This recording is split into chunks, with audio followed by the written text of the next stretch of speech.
Across the central Philippine Sea, entire fleets begin moving long before the first shots are fired. Warships weighing tens of thousands of tons carve through warm Pacific water, while aircraft carriers prepare squadrons on decks stretching hundreds of feet from bow to stern. By late 1944, the Imperial Japanese Navy gathers what remains of its major surface fleet. Battleships armed with guns larger than 18 inches, cruisers firing shells heavier than 200 pounds, and destroyers carrying torpedoes weighing over 3,000 pounds. Opposing them stands the immense naval power of the United States, whose carrier groups launch aircraft carrying bombs measured in hundreds of pounds, and whose battleships fire shells weighing nearly 2,700 pounds. At stake is control of the Philippines, a chain of islands sitting across the sea lanes that connect Japan to oil fields in Borneo and the Dutch East Indies. Every tanker transporting fuel toward the Japanese home islands must cross those waters. A single tanker might carry cargo measured in tens of thousands of tons of oil, the lifeblood required to keep battleships, aircraft, and factories operating. If the United States captures the Philippines, those shipping routes fracture almost immediately. The American landings begin on the island of Leyte. Hundreds of ships crowd the surrounding sea, while amphibious forces push soldiers ashore. Supply vessels unload trucks, artillery pieces firing shells heavier than 20 pounds, and fuel drums weighing more than 40 pounds each. The beachhead grows quickly, but the Japanese Navy attempts something dramatic in response. Their plan divides the fleet into several striking groups. One force will approach from the north to draw American carriers away. Meanwhile, powerful surface fleets will slip through narrow straits and collide with the invasion fleet inside Leyte Gulf. If those warships reach the transport ships carrying American soldiers and supplies, they could destroy vessels holding thousands of tons of equipment and fuel. Picture the inside of a Japanese battleship turret for a moment. A gun crew stands beside an enormous naval cannon, capable of firing shells weighing more than 3,000 pounds. Hydraulic machinery rotates the turret, while the loader guides each massive projectile toward the breach. The concussion when the gun fires travels through the ship's steel hull like a violent shockwave. The Japanese fleet includes some of the largest warships ever constructed. Among them is the battleship Yamato, displacing roughly 70,000 tons when fully loaded. Its main battery fires shells weighing nearly 3,200 pounds, capable of traveling more than 20 miles. In theory, a single hit from such a gun could fracture the hull of smaller vessels with devastating force. Yet the battle that follows becomes far more chaotic than the Japanese plan anticipated. The struggle around Leyte Gulf actually breaks into several separate naval engagements across hundreds of miles of ocean: the Sibuyan Sea, Surigao Strait, Cape Engano, and the waters near Samar. Carrier aircraft roar overhead, while torpedoes cut through the sea toward ships maneuvering at high speed. Inside the engine room of an American destroyer racing toward the fight, turbines spin at thousands of revolutions per minute, while engineers monitor gauges measuring steam pressure and fuel flow. The ship itself weighs only a few thousand tons, yet its torpedoes carry explosive warheads capable of tearing open battleship armor. During one clash near Samar, small American escort carriers and destroyers encounter a powerful Japanese surface fleet that includes battleships and heavy cruisers. Some of the American ships displace barely 10,000 tons, yet they charge forward against enemy vessels several times their size. Shells weighing hundreds of pounds erupt across the ocean's surface. Destroyers fire torpedoes weighing more than 3,000 pounds, while weaving through incoming fire. Carrier aircraft attack repeatedly, dropping bombs measured in hundreds of pounds, and strafing enemy decks with machine guns firing hundreds of rounds per minute. I remember reading after-action reports from the Battle off Samar during a long night in an archive reading room. What struck me was the imbalance in raw tonnage. Smaller ships charged directly at vessels armed with guns, firing shells heavier than 1,000 pounds. The numbers on paper suggested a hopeless fight, yet the American ships continued attacking. Meanwhile, other elements of the Japanese plan begin fracturing. Carrier groups meant to lure American forces away suffer heavy aircraft losses. Battleships attempting to reach Leyte Gulf encounter torpedo attacks from submarines and aircraft. Fuel shortages limit how long some ships can remain in combat zones. Naval warfare by 1944 depends heavily on fuel logistics. A large battleship operating at high speed can burn hundreds of tons of fuel oil in a single day. Japanese fuel reserves have already eroded after years of blockade and submarine attacks against their tanker fleet. Gradually, the coordinated Japanese attack collapses. Several cruisers sink, aircraft losses mount rapidly. Battleships withdraw through narrow straits, while American carrier aircraft continue striking from above. By the time the battle ends, the Imperial Japanese Navy has lost 4 aircraft carriers, 3 battleships, 10 cruisers, and numerous smaller ships. Thousands of sailors disappear with those vessels beneath the Pacific. Sometimes, when I look at maps of the battle, I imagine the sheer distance involved. Ships fought across multiple seas and straits, separated by hundreds of miles. Yet each engagement influenced the others like pieces of a mechanical system grinding against itself. And if you are listening tonight as the quiet of the evening settles in, imagine the waters of the Philippine Sea long after the fleets departed. Waves move calmly across the same ocean where battleships once fired shells weighing more than a ton, and aircraft engines roared overhead. This is the entire history of why Japan lost the Battle of Leyte Gulf, the largest naval battle of the Second World War. Chapter 1. The Empire's Balance Sheet. The 28th of March, 1943, a procurement office inside the Yokosuka Naval Arsenal, Japan. Outside, cherry blossoms are just beginning to open along the base perimeter, though no one in this particular room is looking at them. The room smells of ink and machine oil, and the particular dry heat of a building that runs its radiators too hard. Somewhere in the building, a ventilation fan hums at a frequency that has, over months of working in the same chair, become almost indistinguishable from silence. A logistics officer sits at a wooden desk. He is not a general. He is not a strategist. He is a man with a ledger, a pencil, and a column of numbers that will not cooperate. The ledger he is working from belongs to the Imperial Japanese Navy's Bureau of Supplies and Procurement, a document series cataloged in post-war Japanese Self-Defense Forces archives under the broad heading of Naval Ministry Administrative Records. When American intelligence teams went through captured documents after the war, they found thousands of pages like this one. Most were mundane, but this particular class of document, the production projection files from 1942 and 1943, tells a story that the battle maps never quite managed to tell. The story is not about tactics, or courage, or command decisions. It is about what happens when an empire tries to fight a war its factories cannot sustain.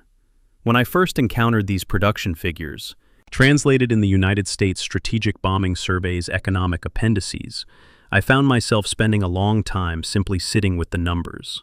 They are not dramatic numbers, they are quiet ones, and that is precisely what makes them so final. Here is the core of what those ledgers record.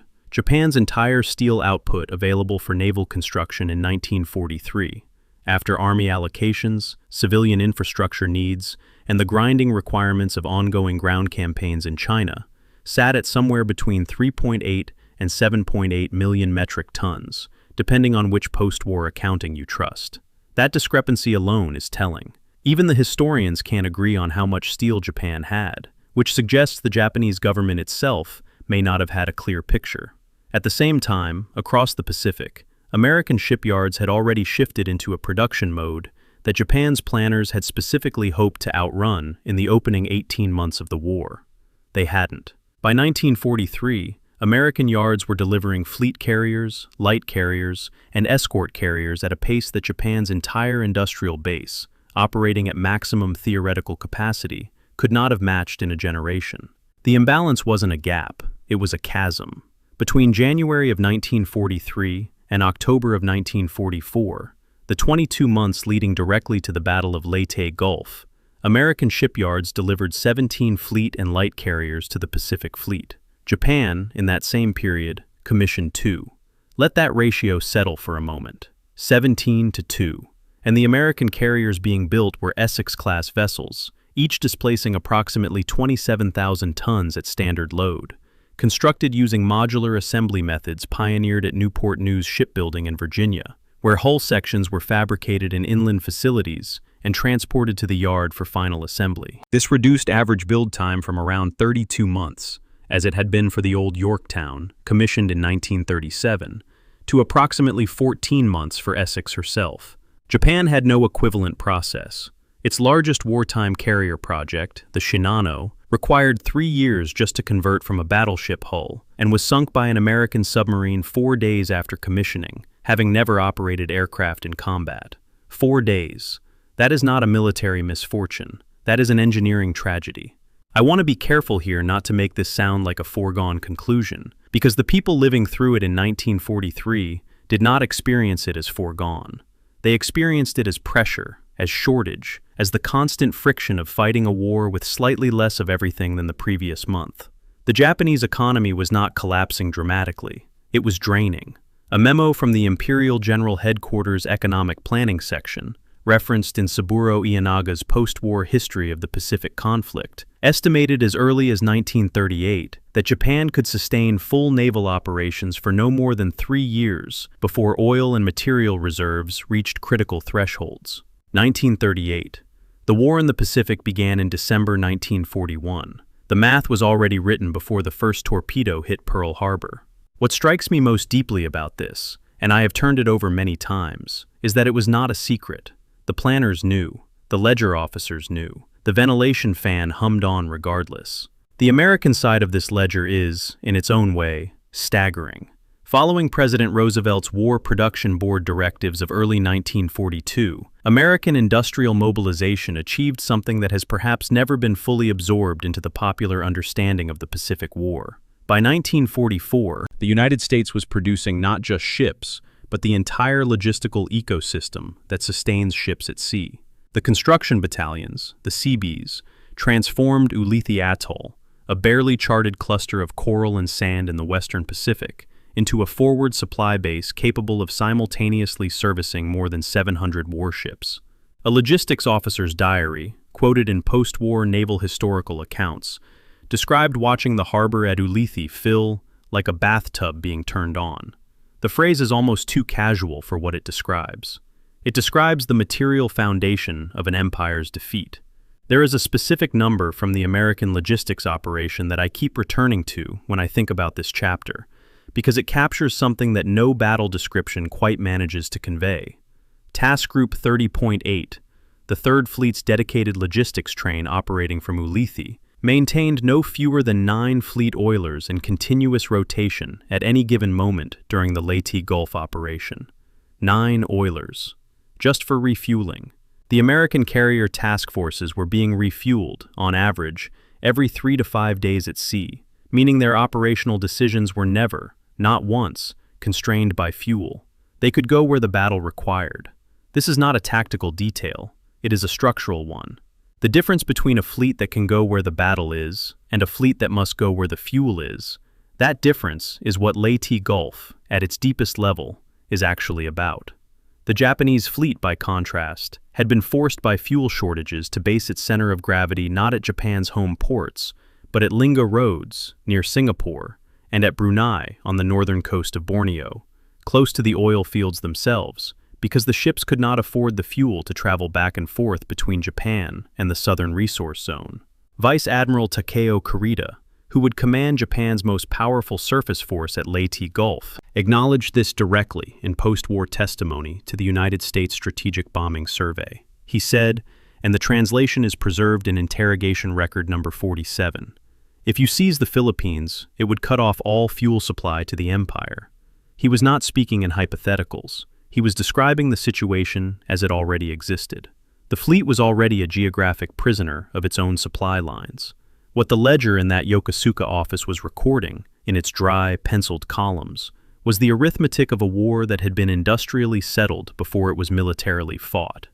The officer working those numbers in March of 1943 was not a strategist. He wasn't in a position to change anything, but he was, in his own way, one of the first witnesses to the outcome of the Battle of Leyte Gulf.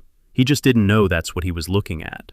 The penciled notation in the margin of that procurement file, the character for futile, written beside the carrier aviation replacement projections, was not defeatism.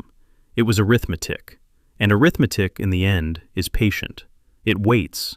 It doesn't need to be dramatic. It just needs to be right. And the numbers were right. Every ship that would sail into Leyte Gulf in October of 1944, every cruiser, every battleship, every hollow carrier, was sailing inside the arithmetic that this room had already calculated. The ventilation fan hums. The blossoms open outside. The column doesn't add up. It never adds up. And somewhere across the Pacific, another keel is being laid. Chapter 2. The Pilots Who Were Never Replaced. The 4th of June, 1942, Midway Atoll. It is just after 10 in the morning, local time, and the sky above the Central Pacific is the kind of blue that has no business being the setting for what is happening beneath it. 4 Japanese fleet carriers, Akagi, Kaga, Soryu, Hiryu, are burning or already lost. In the space of roughly 6 minutes of dive bombing by American aircraft, the operational core of Japan's carrier aviation force has been functionally destroyed. The ships themselves are replaceable, at least in theory. The men in them are not. And it is the men, the pilots, the navigators, the experienced aircrew who had spent years learning their trade over China, over Pearl Harbor, over the Coral Sea, who will never come back. This is the chapter that is hardest to tell with numbers, because the thing that was lost here was not a thing you can weigh. The Imperial Japanese Navy's pilot training system before the war was, by any objective assessment, extraordinary. The pre-war training curriculum at facilities like the Tsuchiura Naval Air Training Center required candidates to complete a selection process so demanding that the washout rates were severe, and the graduates who emerged were, individually, among the finest naval aviators flying anywhere on Earth in 1941. The problem, and it is a structural problem, not a moral one, is that this system was designed for a world where Japan maintained naval air superiority through the quality of a small elite rather than through mass. It was a system built to produce 50 extraordinary pilots a year, not 500 adequate ones. When the war began to consume aviators faster than they could be trained, that philosophy became catastrophic. The machine that had produced excellence in small quantities had no gear for producing adequacy at scale. Midway cost Japan, by most careful historical accounting, somewhere between 100 and 110 experienced carrier aviators. The precise figure depends on how you count aircrew who survived the sinkings, but died in subsequent operations within weeks. The Battle of the Coral Sea, a month earlier, had cost additional experienced aircrews.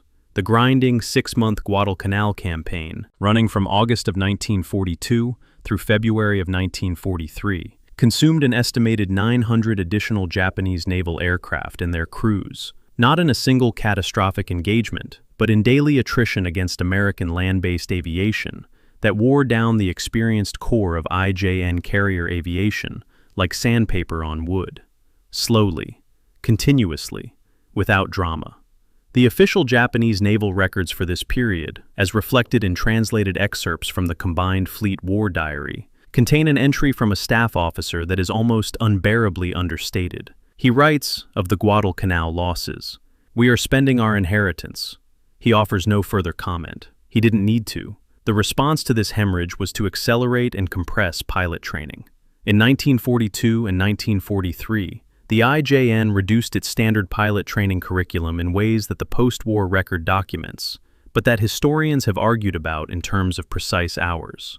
Vice Admiral Shigeru Fukudome, in his United States Strategic Bombing Survey interrogation, filed as record number 503 in October of 1945, testified that replacement pilots arriving at carrier squadrons in mid-1944 had received, in some cases, as few as 60 to 100 total flight hours before their first combat assignment. Mark Peaty, in his detailed study of Japanese naval aviation, published in 2001, argues the official figure was closer to 240 hours for most trainees, still less than half the American standard of 500 to 600 hours. The two accounts are not necessarily contradictory. The lower figures may reflect the most extreme cases as the crisis deepened, while Peaty's figure represents the official target that the system increasingly failed to meet. Either number tells the same story. The gap between what Japan's aviators knew and what the war required of them was growing, month by month, into something that no amount of individual courage could bridge. The American side of this equation was moving in precisely the opposite direction. By 1943 and 1944, the United States Navy's aviation training pipeline, expanded through programs at Pensacola, Corpus Christi, and a network of auxiliary fields, was producing pilots with 500 or more flight hours before frontline assignment. American pilots were also flying in a machine that had been specifically redesigned with intelligence gathered from captured Japanese equipment. When an intact Mitsubishi A6M0 fighter, Bureau of Aeronautics serial number 4593, was recovered in the Aleutian Islands in the summer of 1942 after its pilot made a forced landing, American engineers at the Naval Air Station North Island in San Diego had the aircraft flying within weeks and analyzed every aspect of its performance envelope.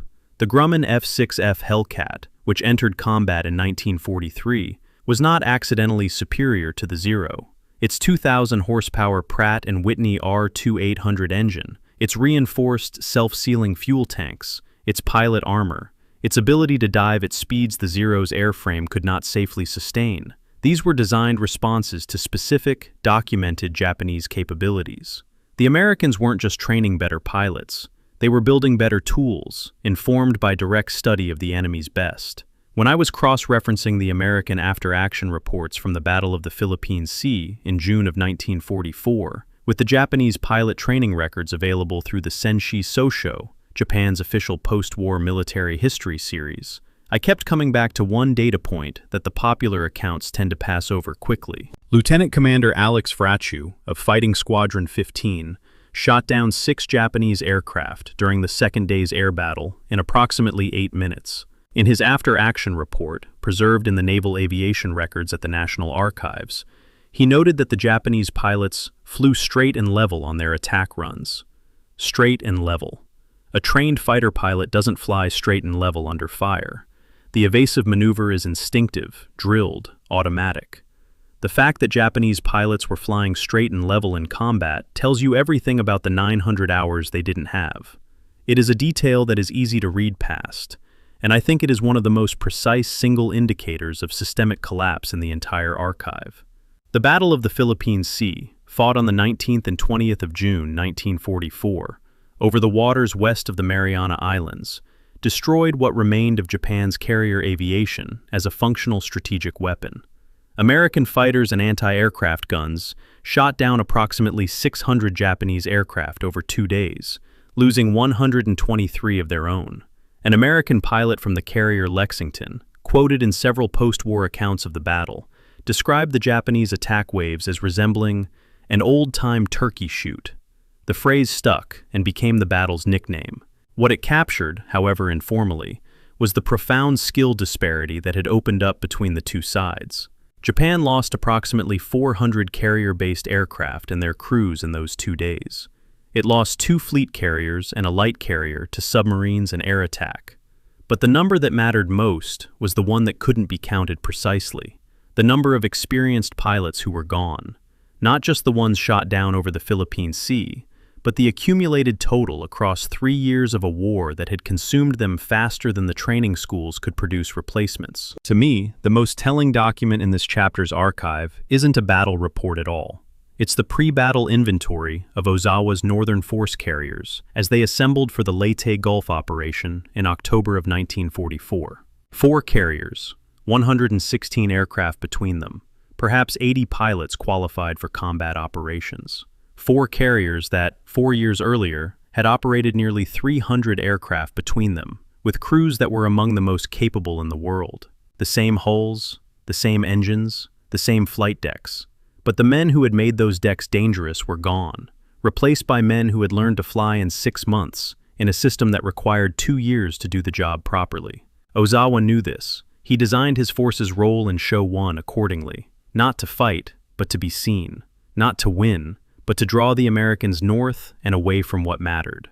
His carriers would serve as bait, deliberately, because even he understood that as a strike force, they were operationally finished. The young men who flew from those decks knew something was wrong, even if they couldn't articulate the systemic reason for it. A flight logbook held at the Yasukuni Shrines Museum in Tokyo, the property of a naval aviation cadet, whose name the archive preserves, records 96 total flight hours at the time of his first combat sortie in June of 1944. 96 hours. An American pilot going into his first combat in that same month had logged more than 5 times that. The cadet's logbook is a small brown book, ruled in columns, the entries written in a careful hand that become slightly less careful toward the final pages, as if time was becoming shorter. It probably was. There is no villain in this chapter. The commanders who compressed the training schedules were not indifferent to the men they were sending out. They were caught inside an arithmetic that gave them no good options. Train pilots longer and have too few in the field, or train them faster and have more pilots who couldn't survive their first engagement. The logic of the situation had already made the decision for them. What the archive preserves, in those logbooks and training records and after-action reports, is not the story of a failure of will or a failure of courage. It is the story of a system meeting the limits of what it was designed to do, and discovering that those limits were not where anyone had hoped they would be. The cadet's logbook closes. The 96 hours are what they are, and somewhere ahead, in October of 1944, 4 hollow carriers are being prepared for a voyage from which they are not intended to return. Chapter 3. The Cartography of Desperation. Designing Sho-One. August of 1944. A staff conference room somewhere within the administrative complex of the Combined Fleet headquarters. The precise location has varied across the war. The Combined Fleet had been operational since the earliest Pacific campaigns, and its headquarters had moved several times as the strategic situation changed. But the work being done in rooms like this in August of 1944 had a particular quality to it. The maps on the walls were not the maps of an advancing empire. They were the maps of an empire under pressure from every direction at once, trying to determine where to place its remaining pieces and what those pieces could realistically be asked to do. Admiral Soemu Toyoda, commander of the Combined Fleet, was the man responsible for answering that question. What he produced in the weeks following the disaster of the Philippine Sea was a set of 4 contingency plans, Sho-Ichi through Sho-Shi, or Victory 1 through Victory 4. Each designed to address a different axis of the expected American advance. The documents that survive from this planning process are among the most extraordinary in the Leyte Gulf archive, not because they describe a brilliant plan, but because they describe, with painful clarity, the limits of what Japan could still attempt. The Combined Fleet Operational Order number 376, the foundational document of Sho-Ichi, the variant covering a Philippines attack, survives in translated form in the operational archives of the Naval History and Heritage Command in Washington.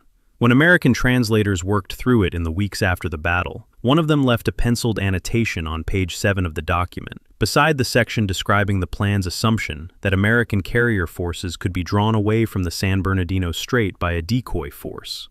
The note reads, "This assumes Halsey will not guard the strait." The double question mark is handwritten, slightly rushed, and it is, in my view, the most economical piece of military historiography in the entire archive. 2 question marks and a thesis. When I first found the reference to this annotation in post-war document survey reports, I spent a considerable time thinking about what it means to read a plan and immediately see the assumption it cannot afford to be wrong about, and then watch, with the benefit of hindsight, that assumption prove accurate. The translator was right to be surprised. He was just reading it from the wrong direction in time. The mechanics of Sho-Ichi are worth understanding in detail because the plan's complexity is itself evidence of how constrained Japan's options had become. There were 3 separate surface forces involved. Vice Admiral Jisaburo Ozawa's Northern Force, built around 4 aircraft carriers that were to carry almost no aircraft, would sail from Japan into the Philippine Sea east of Luzon, making itself visible and inviting attack, with the specific purpose of drawing Admiral Halsey's 3rd Fleet and its carrier task groups away from the approaches to Leyte Gulf. While Halsey chased the decoy, 2 surface forces would advance on the American invasion fleet from the west. The Southern Force, under Vice Admirals Shoji Nishimura and Kiyohide Shima, the 2 commands operating in loose and poorly coordinated proximity to each other, would press through the Surigao Strait from the south. And the Center Force, under Vice Admiral Takeo Kurita, comprising the most powerful collection of battleships and cruisers Japan could assemble, would pass through the San Bernardino Strait, swing south along the Philippine coast, and descend on the American invasion anchorage at Leyte Gulf from the north. The 2 surface forces would arrive simultaneously, from opposite directions, and overwhelm whatever American ships remained to guard the amphibious fleet. On a map, with arrows, it looks like a pincer. In operational reality, it required 4 separate commands to execute coordinated movements across hundreds of miles of open ocean, with minimal radio communication between them, in the teeth of American air supremacy, without adequate fuel reserves for anything to go wrong. Toyota acknowledged, in his post-war testimony to the United States Strategic Bombing Survey, preserved in Interrogation Record number 378, that the decision to commit the combined fleet to this operation was not made from confidence. His statement, translated and included in the USSBS final report, reads, "Should we lose in the Philippines operations, even though the fleet should be left, the shipping lane to the south would be completely cut off, so that the fleet, if it should come back to Japanese waters, could not obtain its fuel supply." He wasn't describing a plan to win. He was describing a situation in which not fighting was identical to losing, and in which fighting offered at least a theoretical alternative. This is the logic of a man who has run the numbers and found that every option on the table is losing, and who is choosing the one that loses while doing something rather than nothing. In a separate interview given to a Japanese naval history publication in 1951, an audience he could speak to without the same careful management of legacy he applied to American interrogators, Toyota is quoted as saying something closer to, "We had no expectation of winning.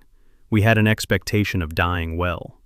The two statements are not contradictory. They are the same position described from two different angles. The fuel situation, by the time Sho-Ichi was activated, had already constrained the plan in ways its written orders could not fully account for. Kurita's center force, which was supposed to be Japan's decisive strike weapon, had been based for months not at Japanese home ports, but at Lingga Roads near Singapore, and at Brunei on the northern coast of Borneo, close to the oil fields that were the only reason Japan was still in the war at all. The ships couldn't afford the fuel to return to Japan for provisioning and then return to the operational area. They loaded from Borneo crude directly, oil that had not been processed through Japan's refinery system at Yokkaichi or Kawasaki. Borneo crude is a high-sulfur, high-viscosity product with an average gravity that makes it difficult to burn cleanly in Babcock and Wilcox water tube boilers of the type fitted to Kurita's cruisers and battleships. It burns dirtier, produces more visible smoke, and imposes significantly higher maintenance demands on boiler tube surfaces than refined fuel oil. A fleet fighting with unrefined crude is not a fleet at peak operational readiness. It is a fleet that has already spent its margins. When I was working through the combined fleet logistics allocation tables for October of 1944, tables that survive in translated form within the USSBS Pacific Theater Economic Report number 17, I found a specific figure that I think is the single most clarifying number in the entire pre-battle record. The total heavy fuel oil available to the combined fleet for the Leyte Gulf operation was approximately 180,000 metric tons. The handwritten note in the margin of that specific allocation table, preserved in the USSBS translation, reads simply, "Sufficient for one major operation only, no reserve." No reserve. A fleet sailing with no fuel reserve is not a fleet with a plan, it is a fleet with a direction. The Yamato and Musashi, the two largest battleships ever built, each burning approximately 70,000 gallons of fuel oil per day at combat speeds, were sailing toward Leyte Gulf on a one-way arithmetic.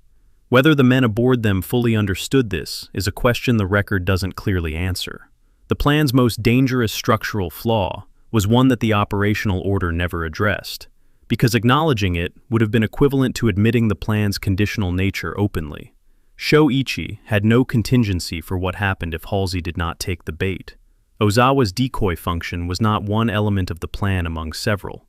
It was load-bearing. Without Halsey chasing the northern force north, Kurita's center force would emerge from the San Bernardino Strait into the guns of Task Force 38's fast carriers. A confrontation that Kurita, with no air cover of his own, could not survive. The operational order contained no fallback position, no abort criteria, no alternative if the American carriers stayed where they were. The plan was not designed to succeed under multiple conditions. It was designed to succeed under one condition, and that condition was that a specific American admiral, with a specific psychological profile, would respond in a specific way to a specific stimulus. That is not operational planning. That is gambling with the last chips in the room. It fascinates me how rarely this point is made directly in the popular accounts. The mythology of Sho-Ichi tends to focus on its audacity, the three-pronged attack, the decoy carriers, the vast distances involved. in ways that give the plan a kind of strategic grandeur it doesn't entirely deserve. The grandeur is real, in the sense that the scale of what Japan attempted was genuinely extraordinary. But the plan's architecture, when you read the actual operational order rather than the summaries of it, reveals something more uncomfortable. It was built around the hope that the enemy would cooperate.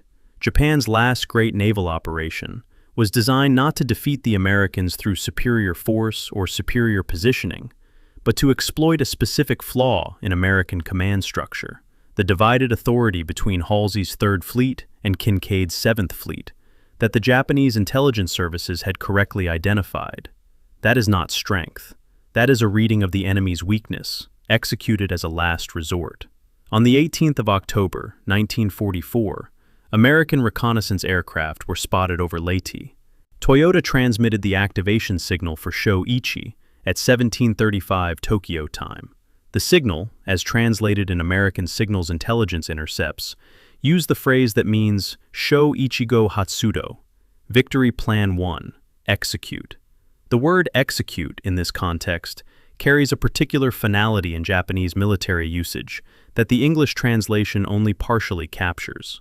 It implies a commitment from which there is no withdrawal, a burning of the bridges behind as a deliberate act.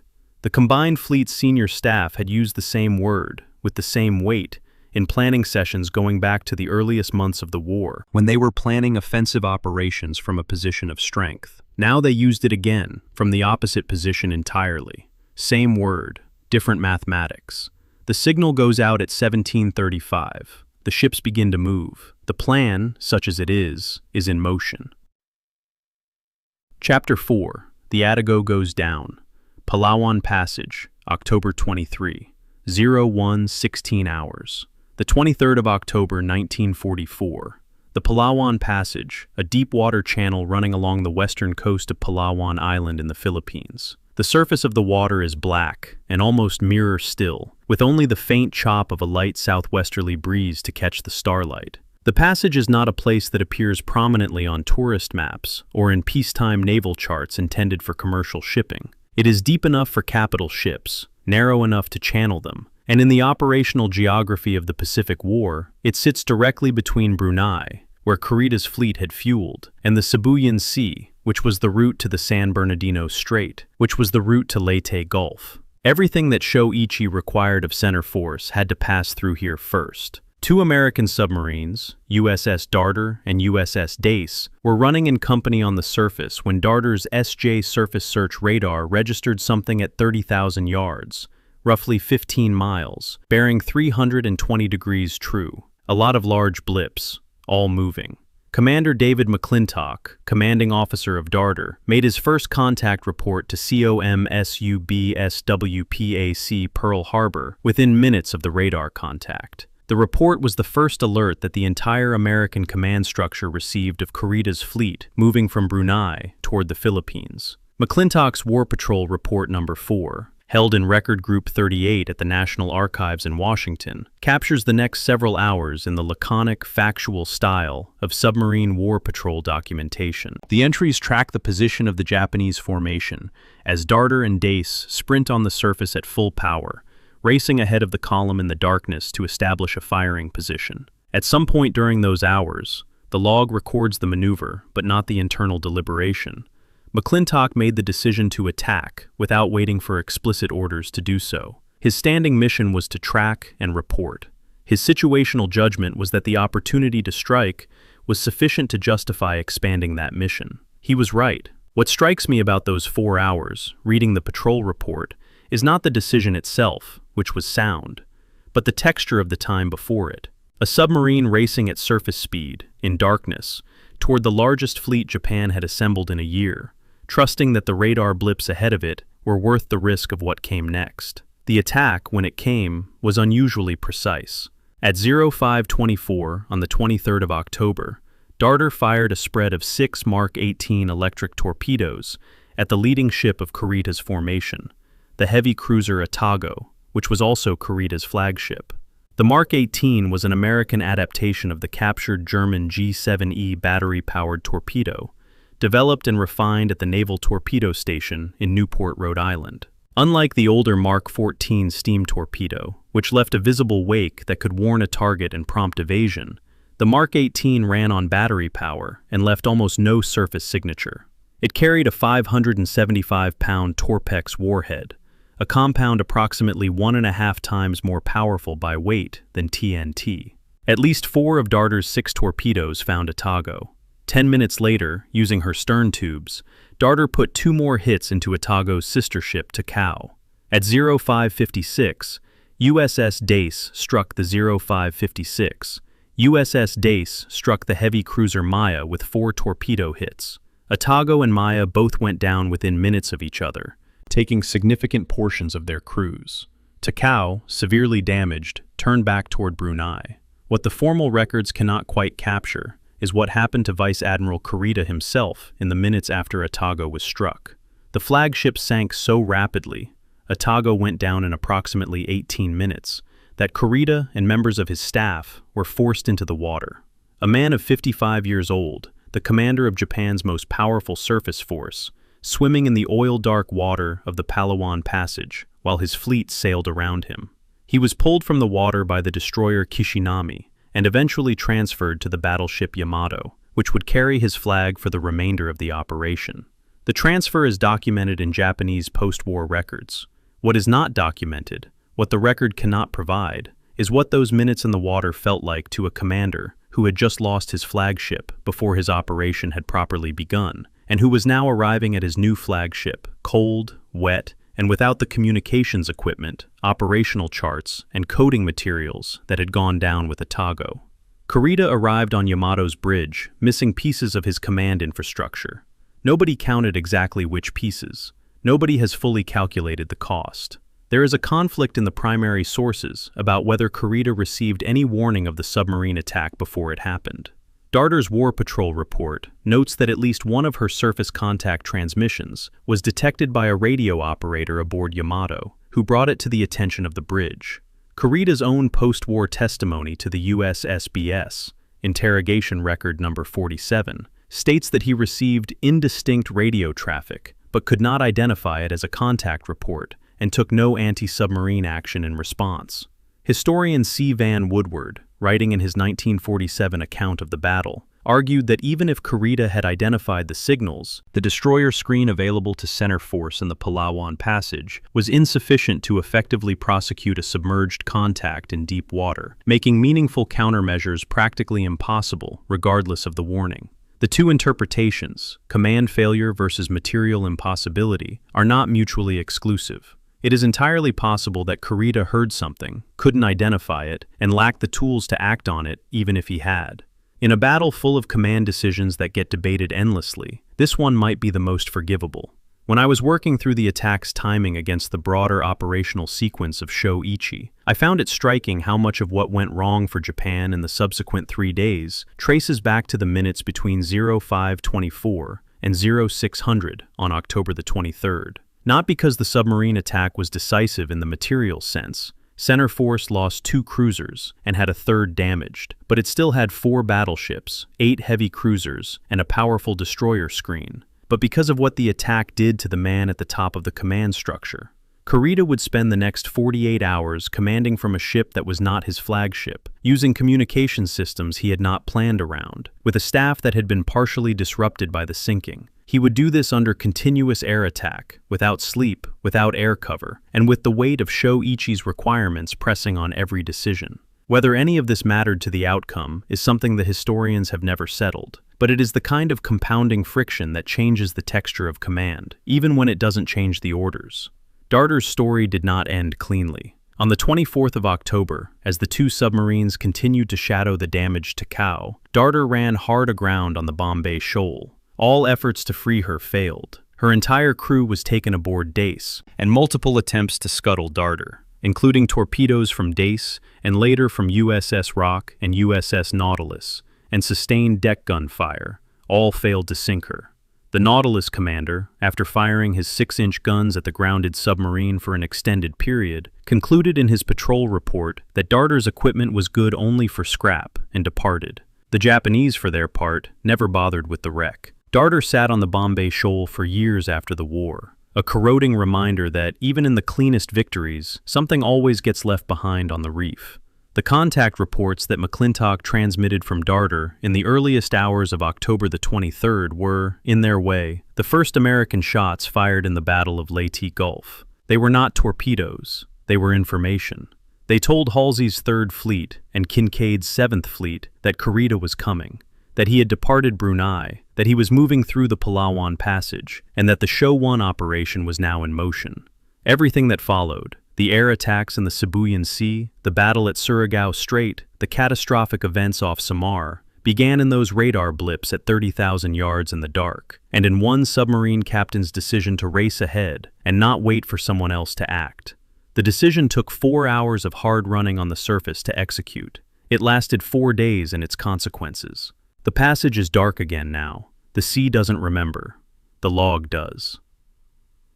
Chapter 5. 19 torpedoes and 17 bombs. The death of Musashi. The 24th of October, 1944.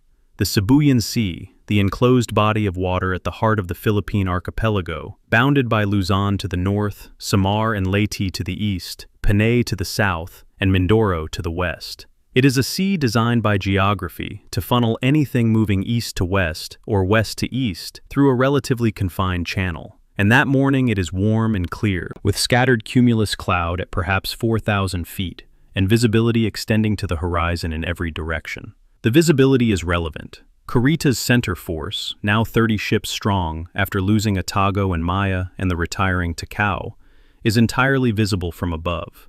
The ships cast clear shadows on the water below them, and from 200 miles to the east, aboard the aircraft carriers of Task Groups 38.2 and 38.3, American pilots are receiving their target coordinates and climbing into aircraft. The largest warship in history is about to spend its last full day afloat, absorbing damage that no warship had ever been asked to absorb, and surviving long enough to make the Endurance itself a kind of terrible testament to what naval engineering could produce when national industrial will was absolute. The Japanese battleship Musashi and her sister Yamato were the product of the Maru-san, 3rd replenishment, program authorized by the Japanese Diet in 1937. Their existence was classified at the highest level during the war. The workers who built them at the Nagasaki yards were required to sign secrecy pledges, and the ship's true dimensions were not publicly acknowledged until after the war. Each displaced approximately 73,000 tons fully loaded, a figure that staggers even against modern standards. Each mounted 9 46-centimeter main battery guns in 3 triple turrets, firing a projectile weighing approximately 1,460 kilograms, roughly 3,200 pounds of steel and explosive, to a maximum range of roughly 42 kilometers. The guns were the largest naval artillery ever mounted on a warship. They were fitted to 2 ships that cost, between them, approximately 276 million yen in 1940 prices. Enough, by the construction accounting of the period, to have funded approximately 9 standard fleet carriers under the same program. The 2 most expensive, most powerful, most heavily armored gun platforms Japan ever produced were built at the direct expense of the carrier aviation that might have protected them. The irony is not subtle. It is, in fact, the clearest single example of Japan's pre-war strategic miscalculation, preserved in metal and displacement. The air attacks on center force in the Sibuyan Sea came in 5 waves across the daylight hours of October the 24th. American aircraft, TBF Avenger torpedo bombers and SB-2C Helldiver dive bombers, with fighter escort, launched from the carriers Intrepid, Cabot, Essex, and Franklin, among others. More than 250 aircraft participated in the day's attacks in total. From the first wave onward, Musashi attracted a disproportionate share of the incoming ordnance. She was the largest target on the sea, and American pilots, briefed on the possibility of encountering Yamato-class battleships, targeted her with a systematic persistence that the damage control logs record in painful detail. By early afternoon, the ship had taken multiple torpedo hits on her port side and bomb hits on her superstructure. Her engineers were counter-flooding compartments on the starboard side to correct the developing list, pumping water into undamaged spaces to balance the water flooding into damaged ones, trading survivability for stability, buying time in hours while spending it in increments of flooding capacity. The damage control log of Musashi, partially reconstructed from survivor testimony by Japan's post-war military history office and incorporated into the Senshi Sosho, Japan's official multi-volume war history series, records, at 1347 on October the 24th, main machinery spaces numbers 3 and 4 flooding, counterflood order issued. Ship listing 5.5 degrees to port. The entry is written in a careful hand. By 1520, the handwriting in the log has changed. A different officer has taken over the record, with no annotation explaining why the first officer stopped writing. The reconstruction doesn't tell us what happened to him. The new hand is slightly larger and less consistent, the strokes suggesting a man writing quickly, perhaps standing rather than sitting. By this point, Musashi has been under attack for approximately 7 hours. She has absorbed, depending on which post-war accounting you use, somewhere between 17 and 24 torpedo hits and a similar number of bomb strikes. The American aviators' after-action reports, tallied by U.S. naval intelligence, counted 19 to 20 torpedo hits. Japanese survivor testimony, incorporated in the Senshi Sosho, suggested the number may have been higher. Historian Jonathan Parshall has argued the American count is more reliable for documentary reasons, while acknowledging that in the chaos of a 7-hour engagement, neither side's count should be treated as precise. The engineering reality of what Musashi was experiencing during those final hours is worth pausing on, because it changes how you understand the ship's role in the battle. Her designers had built her to survive extraordinary punishment. Her main armored belt was 410 millimeters thick at its maximum. Her deck armor over her magazines was approximately 230 millimeters, and her triple-bottom hull structure was compartmentalized to a degree that exceeded any contemporary warship. She was not supposed to be sinkable by conventional means. She was supposed to be the ship that sailed through what other ships couldn't survive, and delivered her main battery fire to targets that other ships couldn't reach. What the Sibuyan Sea attack exposed was that this design logic was predicated on a world in which Musashi would have air cover, in which incoming aircraft would be intercepted before releasing their weapons, and in which the number of torpedoes reaching her hull would be measured in single digits rather than dozens. Without that air cover, the design's extraordinary passive protection was simply buying time. Every counter-flooded compartment was a minute purchased at the price of structural margin. Eventually, the margin runs out. When I was working through the timeline of the Sibuyan Sea engagement against Kurita's signaling record, comparing the Japanese operational communications with the American air attack reports, I found a detail that I think is genuinely underappreciated in the standard accounts. At 15:30 on October the 24th, with Musashi still fighting and the fifth wave of American aircraft approaching, Kurita transmitted a signal indicating that he was reversing course westward, away from the San Bernardino Strait. This signal was intercepted by American forces and relayed to Admiral Halsey, who interpreted it, along with pilot reports of severe damage to multiple Japanese ships, as evidence that center force had been heavily damaged and retreating. Halsey's assessment, filed in his action report, described center force as badly mauled and possibly retiring. In operational terms, this assessment was premature. Kurita reversed course at 15:30 to gain sea room from the ongoing air attack and to reassemble his formation.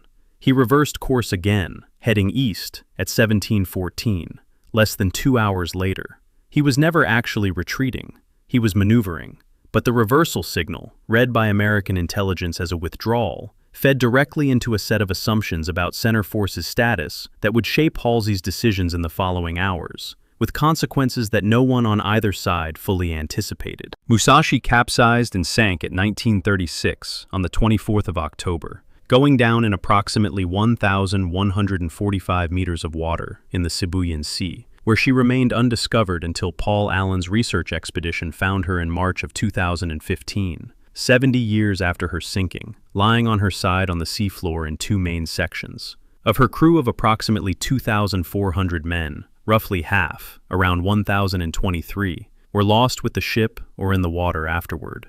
The survivors were picked up by Japanese destroyers and transferred to other vessels. Kurita continued east. He had watched the largest warship Japan had ever sent to sea die over 7 hours of sustained air attack, and he pressed on, because the operational order said to press on, and because the fuel arithmetic said there was nowhere else to go.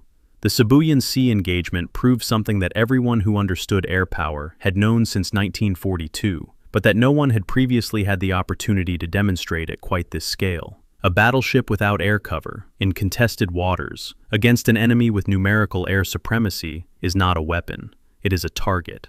The Yamato-class battleships represented the endpoint of a strategic philosophy, the decisive surface engagement at maximum gun range, won by weight of shell and armor, that carrier aviation had already made obsolete before either ship was completed. They were built to fight a war that had stopped being that kind of war before their paint was fully dry. The 946-centimeter guns of Musashi were fired in the Sibuyan Sea on October the 24th, not at another warship, not at a carrier or a cruiser, at aircraft. The largest naval guns ever built spent their last hours in combat, shooting at things that were moving too fast and flying too high for them to reliably hit. There is something in that image, the world's greatest gun platform firing upward at things it can't reach, that feels like a summary of the entire Japanese strategic position in October of 1944. Chapter 6. The Last Battleship Duel. Surigao Strait, October 25, pre-dawn. The night of the 24th into the 25th of October, 1944. Surigao Strait, a narrow channel of dark water running between the islands of Leyte and Mindanao at the southern end of the Philippine archipelago, connecting the Mindanao Sea to the south with the Leyte Gulf to the north. The strait is approximately 20 miles wide and roughly 50 miles long, and on the night of October the 24th, it is quiet in the way that only a place that has been very carefully prepared for violence can be quiet. No lights, no traffic. The water temperature is approximately 28 degrees Celsius, and the air above it is dense with equatorial humidity. Somewhere to the south, Vice Admiral Shoji Nishimura is bringing his southern force, the battleships Yamashiro and Fuso, the heavy cruiser Mogami, and 4 destroyers, northward through the dark. He has been at sea for days. He has received no communication from Kurita's center force. He does not know whether Kurita is ahead of schedule, behind it, or alive. He continues north anyway, on the timeline the operational order specified, because the operational order is all he has. What Nishimura did not know, what the operational order could not tell him, was the precise disposition of what was waiting at the northern end of the strait. Rear Admiral Jesse Oldendorf had been given the assignment of guarding Surigao Strait against the Southern Forces' approach, and he had used the available time to prepare what was, by any technical measure, the most thoroughly organized naval ambush in the Pacific War.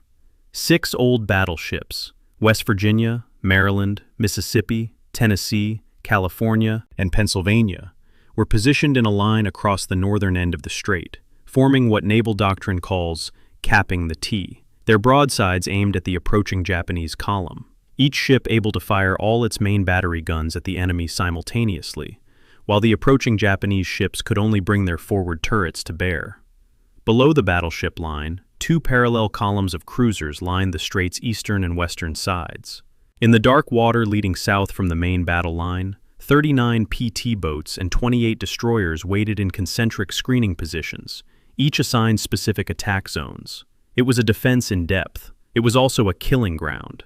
4 of Oldendorf's 6 battleships, West Virginia, Tennessee, California, and Mississippi, had been fitted with the Mark 8 fire control radar system, a targeting instrument that could resolve surface contacts to within approximately 25 yards in range, and 1/10 of a degree in bearing at ranges beyond 40,000 yards, nearly 23 miles in any conditions, including total darkness.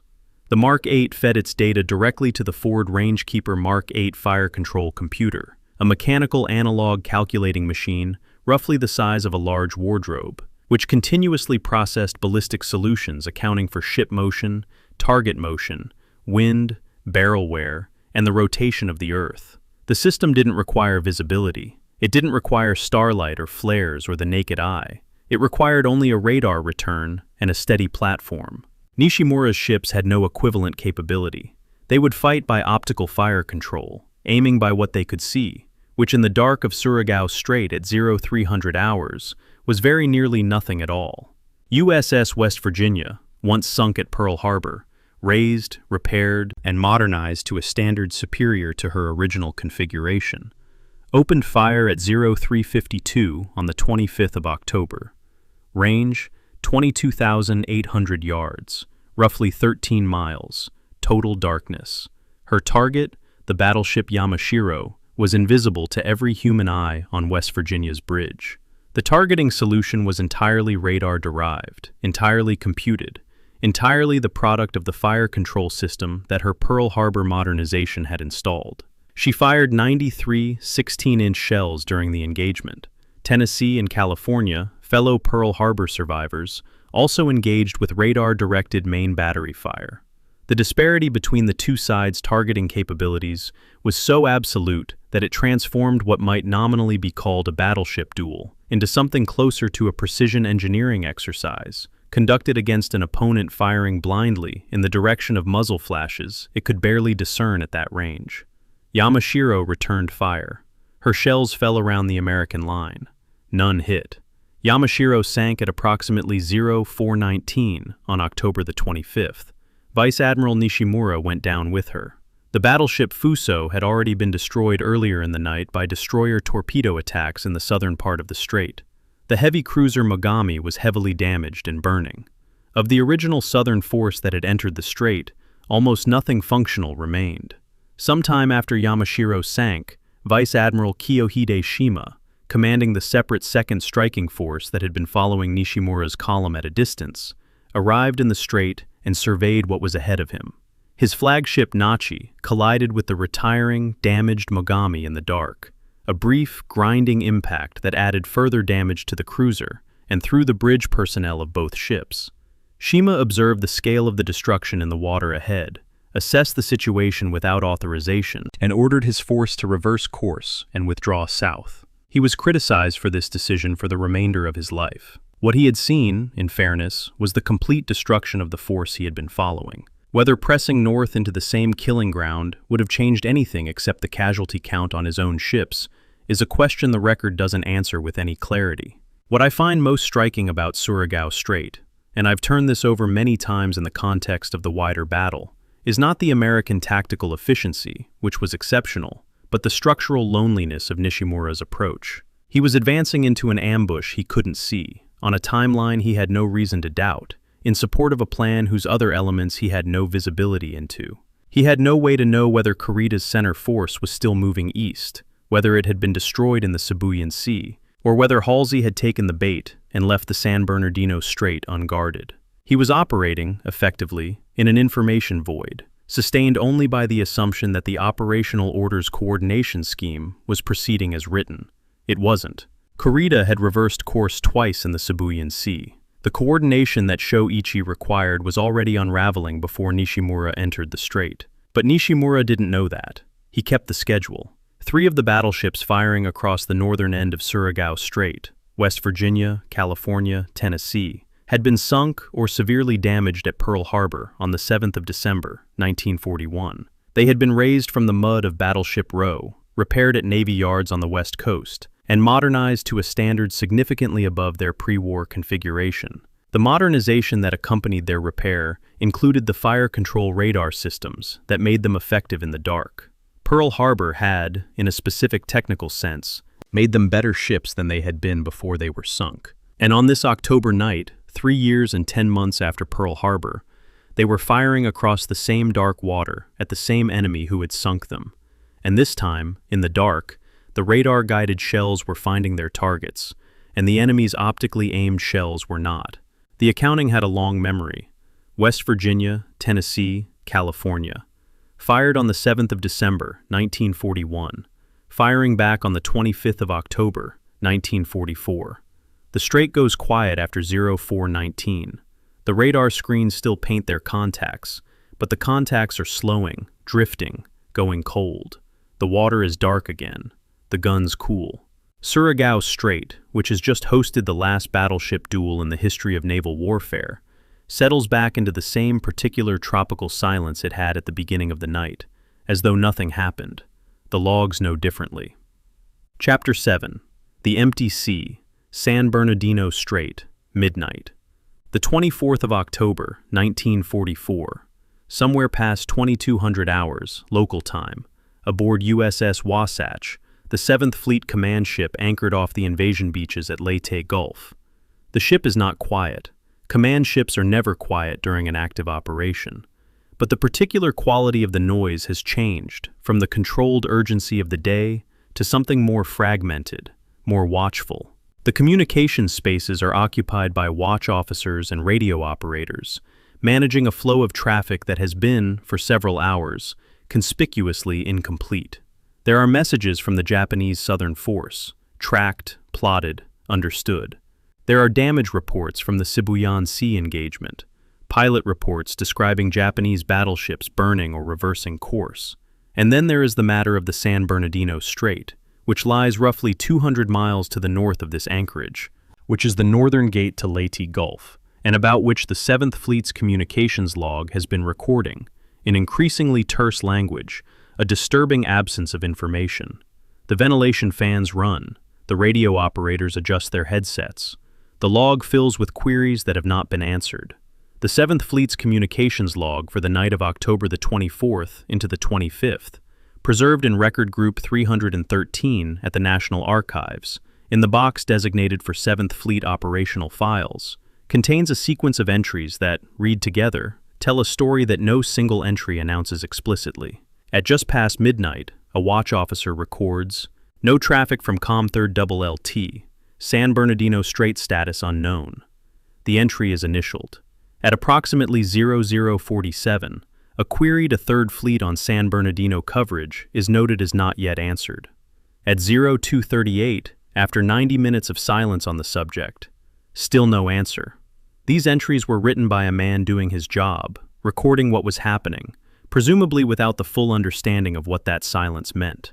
Reading them now, knowing what was happening at San Bernardino Strait at the same time those entries were being written, produces a sensation that I can only describe as a kind of retroactive dread. The silence wasn't a technical failure, it was a structural one, and it was filling with warships. The sequence of events that produced that silence begins with a signal that Admiral William Halsey transmitted at approximately 1642 on October the 24th, after receiving aircraft sighting reports of Japanese carriers to the north. The signal, read in intercepted form by Kincaid's 7th Fleet staff, used the phrase that Task Force 34 will be formed when directed. In naval signal usage, will be formed is a conditional statement about a future action.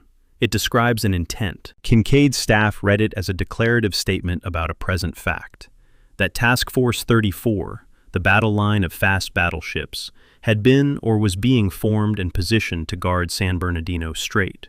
It had not been. Halsey had taken every available ship north with him, including the battleships.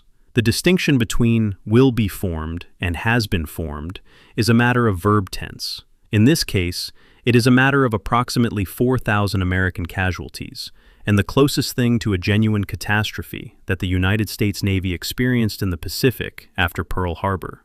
2 question marks in a verb phrase, an entire fleet unguarded. The decision to take the entire 3rd Fleet north was not, in Halsey's own accounting, an impulsive one. His action report, filed November the 14th, 1944, describes the intelligence picture available to him at the time. Aircraft sighting reports of Japanese carriers to the north, pilot assessments of severe damage to center force in the Sibuyan Sea, suggesting it was heavily damaged and retiring, and his standing orders from Admiral Nimitz, orders which, in their specific wording, gave Halsey the authority to pursue a decisive engagement against Japanese carrier forces if the opportunity arose. Halsey believed he had found exactly the decisive carrier engagement that American Pacific strategy had been seeking since Midway. He also had a psychology, documented in the assessments of multiple staff officers, referenced in E.B. Potter's 1985 biography, that was constitutionally oriented toward offensive action and toward the destruction of Japanese carriers as the supreme objective of naval warfare. The Japanese planners who designed Ozawa's decoy force had studied that psychology, or at least intuited it correctly. They had built a plan that required this specific American admiral to make this specific decision.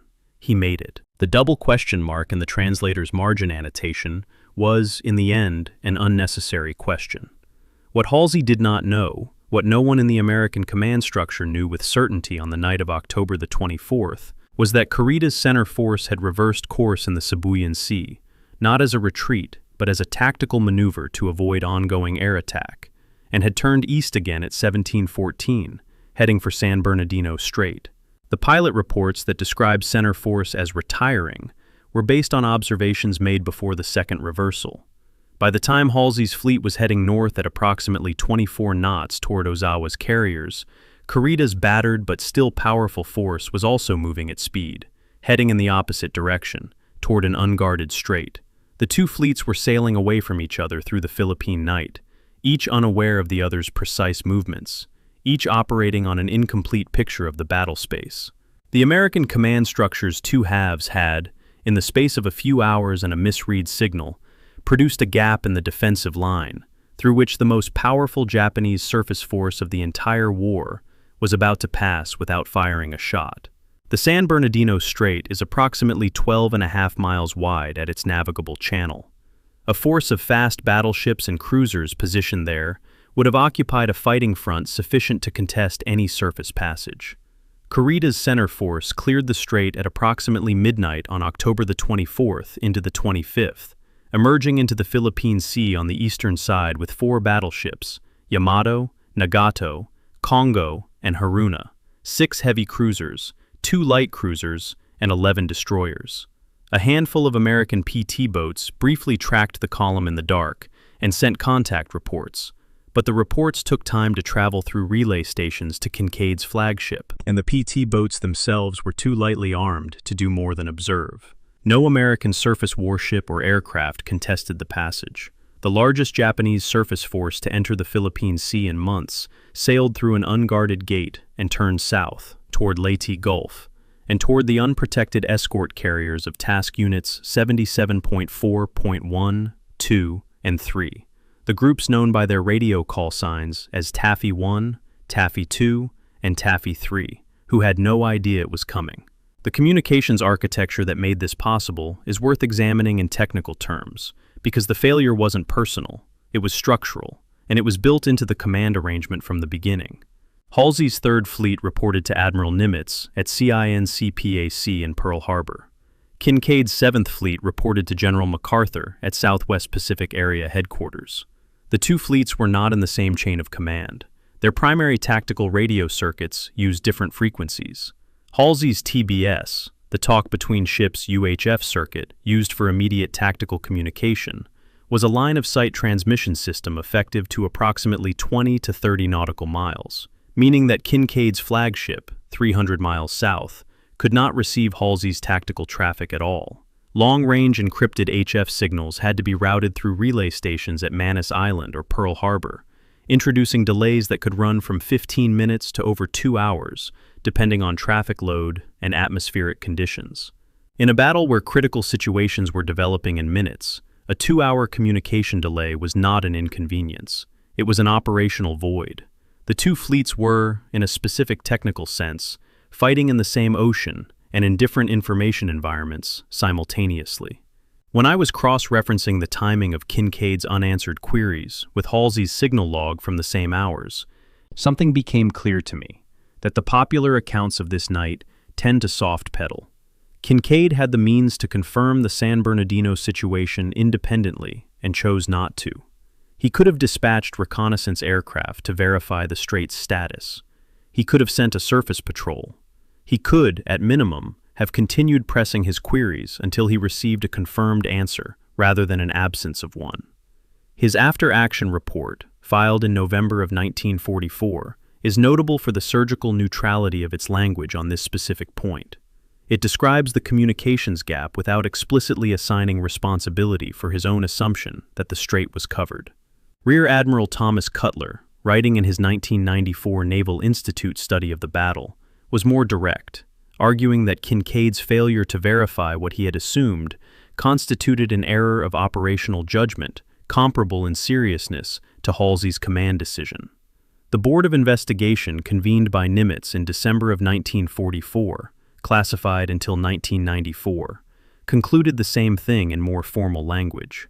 The most extraordinary single communication of the entire battle occurred the following morning, when the crisis was at its peak. Nimitz, from Pearl Harbor, transmitted a query to Halsey asking for the location of Task Force 34. The signal, as was standard practice to frustrate Japanese code analysis, was padded at beginning and end with random phrases. The padding phrase added to the end of this particular message was, "The world wonders." Standard procedure required Halsey's communications staff to strip the padding phrases before delivering the message to the Admiral. The staff did not strip this one. Halsey read the full text. "Where is Task Force 34? The world wonders."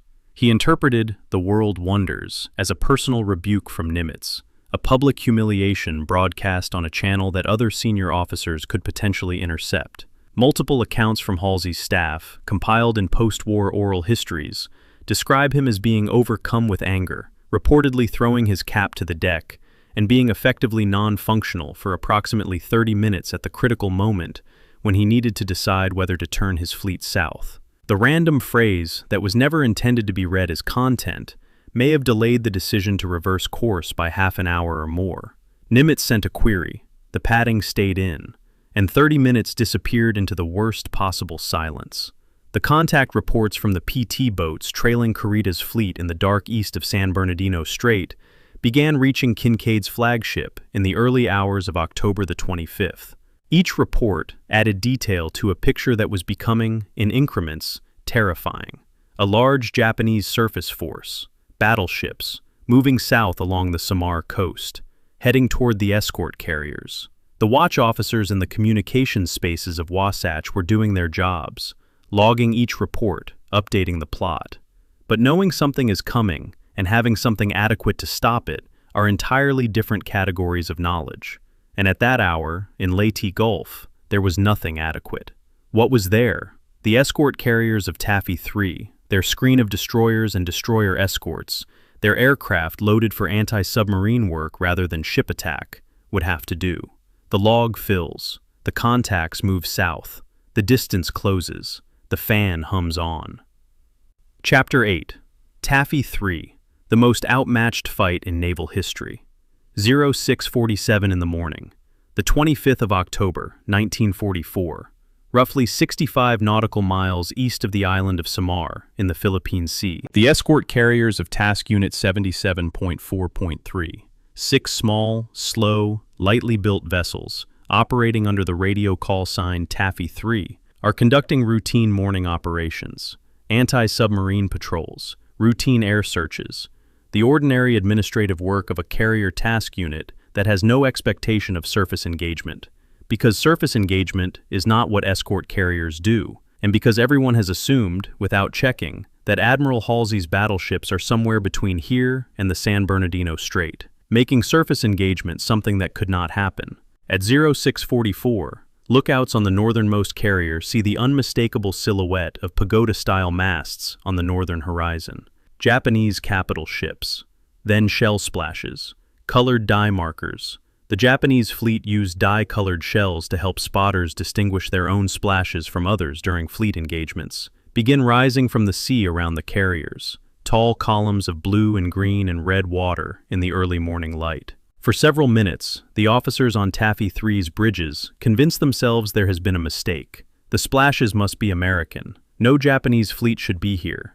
And then, a 16-inch shell from a Japanese battleship raises a column of water close enough to drench the flight deck of a carrier, and there is no longer any room for misunderstanding. Rear Admiral Clifton Sprague, commanding Taffy Three from the bridge of his flagship USS Fanshawe Bay, had approximately 30 seconds between seeing those pagoda masts and understanding what they meant. His force consisted of 6 escort carriers: Fanshawe Bay, St. Lo, White Plains, Kalinin Bay, Kitkun Bay, and Gambier Bay, each displacing somewhere between 7,500 and 10,000 tons, each capable of a maximum speed of 17 to 18 knots, each carrying a single 5-inch gun for self-defense, and an air group designed primarily for anti-submarine and close air support operations. His screen consisted of 3 destroyers, Howell, Heerman, and Johnston, and 4 destroyer escorts, Dennis, John C. Butler, Raymond, and Samuel B. Roberts. Against this, the northern horizon was presenting 4 Japanese battleships, 6 heavy cruisers, 2 light cruisers, and 11 destroyers, capable of speeds up to 27 knots, mounting 8-inch and 14-inch and 18-inch guns in their main batteries. The ratio of offensive firepower was not unfavorable to Taffy Three. It was not even in the same category. Sprague transmitted his contact report in what a radio room log described as a calm voice. "A force of cruisers and battleships is on us. Enemy is 15 miles away and closing fast. I intend to fight." And then began doing the only things available to him, none of which were adequate, and all of which were necessary. The first of those things was smoke. Sprague ordered his ships to make maximum smoke immediately, and the carriers and their screens began generating thick funnel smoke and deploying chemical smoke canisters, laying a screen between themselves and the Japanese fleet that reduced visibility for the Japanese gun crews and forced them to fire blind or adjust constantly for changing conditions. The second thing was speed. Sprague turned his carriers downwind and south-southeast, maximizing the distance between himself and Kurita's fleet, while using the wind angle to assist his aircraft in launching from the short flight decks of escort carriers. The third thing was aircraft. Every available aircraft aboard the 6 carriers was launched, regardless of armament. TBF Avengers carrying anti-submarine torpedoes, FM-2 Wildcats with machine guns only, aircraft that had already been committed to other missions, recalled and redirected. Even aircraft with no weapons at all, sent on attack runs at Japanese cruisers and battleships with nothing but their presence, forcing Japanese helmsmen to take evasive action, breaking up the neat firing solutions that Japanese gun crews were working to establish. By the time the first hour of the engagement had passed, Taffy Three and the adjacent task units Taffy One and Taffy Two had put more than 200 aircraft sorties into the air against Kurita's fleet. The primary American weapon was not the destroyers and destroyer escorts, though their actions would become the most celebrated element of the battle. The primary weapon was aircraft. That is a distinction that matters, and that the popular accounts have persistently underweighted. But it was the destroyers and destroyer escorts that bought the time for the aircraft to work, and the story of what those ships did on the morning of October the 25th is, in the most literal sense, almost impossible to fully absorb, even after repeated readings of the primary sources. Commander Ernest Evans, commanding officer of the destroyer Johnston, the lead ship in the screen, the ship closest to Kurita's fleet when the engagement began, did not wait for Sprague's order to attack. He turned Johnston toward the Japanese fleet and increased to maximum speed before the order came, announcing to his crew, "A large Japanese fleet has been sighted. They are rapidly overtaking us. This will be a fight against overwhelming odds from which survival cannot be expected. We will do what damage we can." The phrasing is from Johnston's crew's post-war testimony, consistently reported across multiple accounts. Evans then drove his destroyer at the main Japanese column, made smoke, and fired all 10 of Johnston's torpedo tubes at the heavy cruiser Kumano at a range of approximately 10,000 yards. At least one torpedo struck Kumano, blowing her bow off and forcing her out of the battle. Johnston then continued to use her 5-inch guns, firing hundreds of rounds at Japanese cruisers and battleships at ranges sometimes under 3,000 yards, while taking increasingly severe damage from return fire. She would fight for approximately 2.5 hours before sinking.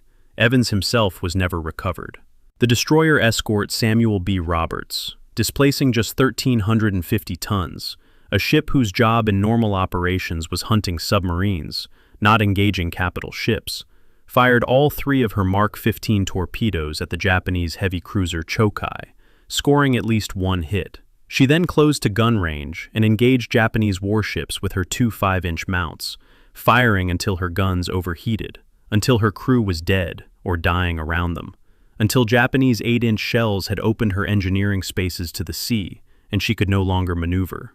Commander Robert Copeland's after-action report, filed by surviving officers on the 2nd of November, 1944, contains the passage that has become, in the years since, one of the most frequently cited documents in American naval history.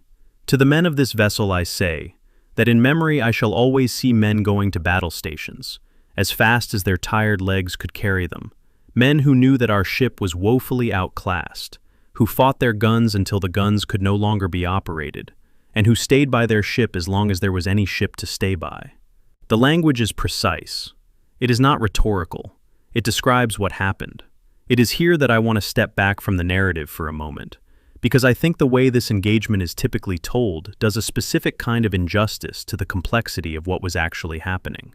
The battle off Samar is almost always framed as a surface engagement, destroyers and destroyer escorts charging battleships, escort carriers fleeing, Japanese cruisers closing.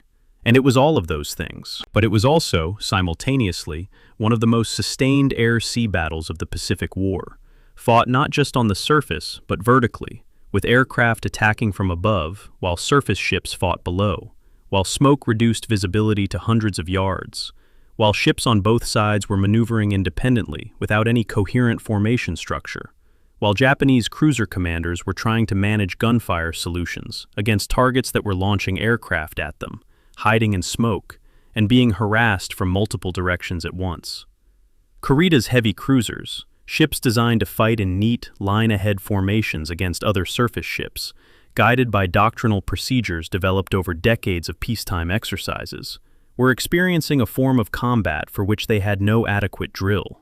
The chaos that saved Taffy Three was not simply delivered by American heroism. It was manufactured, deliberately and brilliantly, by Sprague's improvisation. The specific exchanges of the battle, in the technical record, tell a story that the narrative of desperate heroism partially obscures. The Japanese heavy cruiser Suzuya was hit by aircraft-delivered bombs and torpedoes, and eventually sank.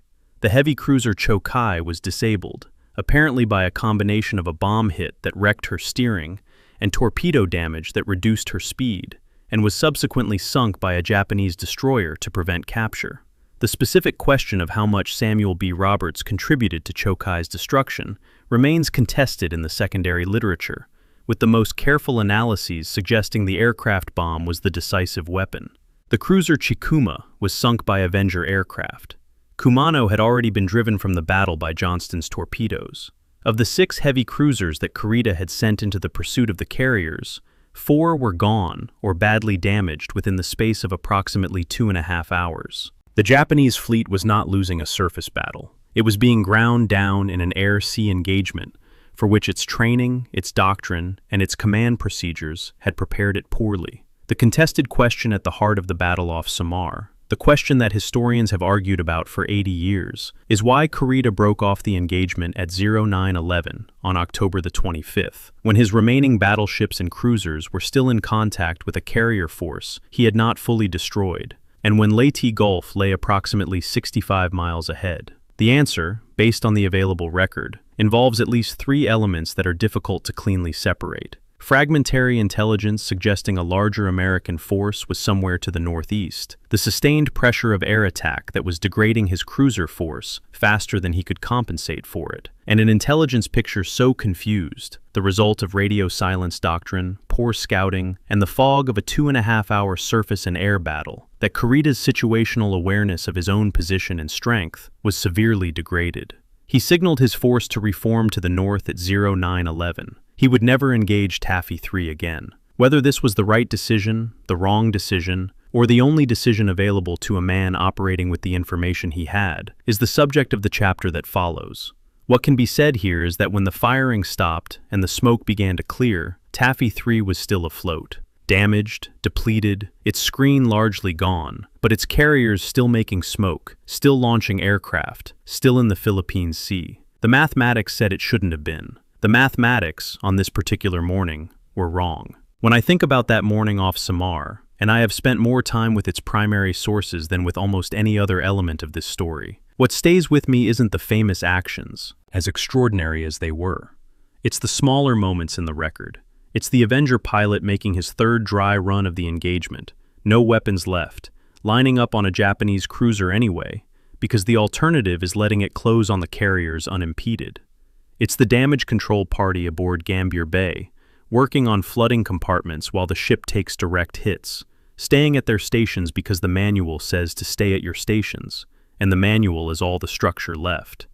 It's the radio operator on Fanshawe Bay, logging Sprague's transmission at 0647 in a calm voice. These are not heroic images in the monument sense. They are images of professional people doing their jobs in conditions that exceeded every reasonable definition of what their jobs were supposed to require.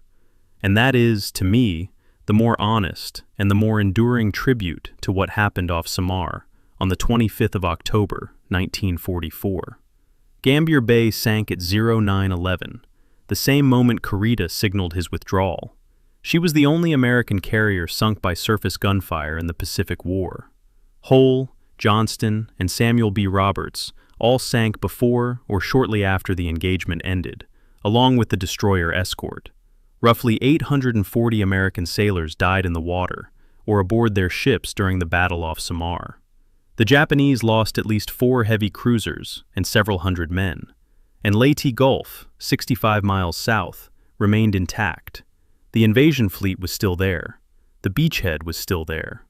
The operation that Japan had assembled its last fleet to destroy was continuing, as it would continue, and as nothing that had happened in the previous 3 hours had managed to stop. The sea off Samar was covered with oil and wreckage, and the particular quiet that follows catastrophic violence. The surviving ships were moving away from it, each in its own direction. The log aboard Wasatch was still recording. Chapter 9. The question that has no answer. Why did Kurita turn back? 0911. The 25th of October, 1944. Somewhere in the Philippine Sea, east of the San Bernardino Strait, north of Samar. Vice Admiral Takeo Kurita, standing on the bridge of the battleship Yamato, transmits the signal that orders his fleet to break off the engagement and reform to the north. The carrier force he has been pursuing, the escort carriers of Taffy Three, is still visible, still making smoke, still in the water ahead of him. Leyte Gulf, the objective that the entire Sho-Ichi operation was designed to reach, is approximately 65 miles to the south. His 4 battleships are largely undamaged, but 4 of his 6 heavy cruisers are gone or crippled. His fleet is scattered across perhaps 20 miles of ocean after 2.5 hours of high-speed maneuvering. His communications picture is fragmented and unreliable, and somewhere to the northeast, the precise direction changes depending on which fragmentary intelligence report you believe. There may or may not be a large American carrier force approaching. The signal goes out. The fleet turns north. The question that will occupy historians for the next 8 decades begins at this exact moment, and it has never been fully answered. The intellectual history of the Kurita withdrawal debate is itself a kind of archive of how military history does and doesn't work. The earliest major analysis, C. Van Woodward's 1947 account, written while the events were fresh and many participants still available for interview, is the harshest. Woodward describes the withdrawal as an inexplicable failure of nerve, a command decision that surrendered a tangible tactical advantage without adequate justification, and his verdict set the terms of the debate for a generation. Samuel Eliot Morrison's official history, published in the 1950s, was somewhat more measured, but broadly sympathetic to the Woodward critique. Later scholarship, with access to more Japanese records and the benefit of post-war interrogation transcripts, began to complicate the picture. H.P. Wilmot's 2005 study of the battle argued that Kurita made a rational, considered decision, that he correctly understood Sho-Ichi's objectives were unachievable regardless of what happened at Leyte Gulf, and that his withdrawal was not failure but a conscious, principled rejection of futile sacrifice. Mark Still's Osprey analysis, published in 2009, found the exhaustion and intelligence failure explanation most convincing. 3 serious historians, 3 incompatible verdicts, same event, same man, different conclusions. The intelligence picture available to Kurita at 0911 is the most important contextual factor in the debate, and it is also the most difficult to reconstruct precisely because it was, by definition, fragmentary and contradictory. During the overnight transit through San Bernardino Strait and the morning's engagement, Kurita's communications with other Japanese forces had been severely limited by radio silence doctrine, and by the practical difficulty of receiving and decoding messages from distant commands while simultaneously managing a fleet in combat. The northern force under Ozawa, engaged with Halsey's carriers approximately 300 miles to the north, had been transmitting signals intended to coordinate the overall operation, but these signals reached Kurita in incomplete, garbled, or delayed form. He did not have a clear picture of Ozawa's situation. He did not know whether the southern force under Nishimura had succeeded or failed at Surigao Strait, a question that had been answered by Nishimura's death and his fleet's destruction in the early hours, but that answer had not reached Kurita. He was commanding blind, in the operational sense, knowing his own position and roughly his own strength, knowing almost nothing reliable about the positions or strengths of any other force, friendly or hostile. The Phantom Task Force to the northeast was not a hallucination. It was the conclusion of a reasonable inference from unreliable data.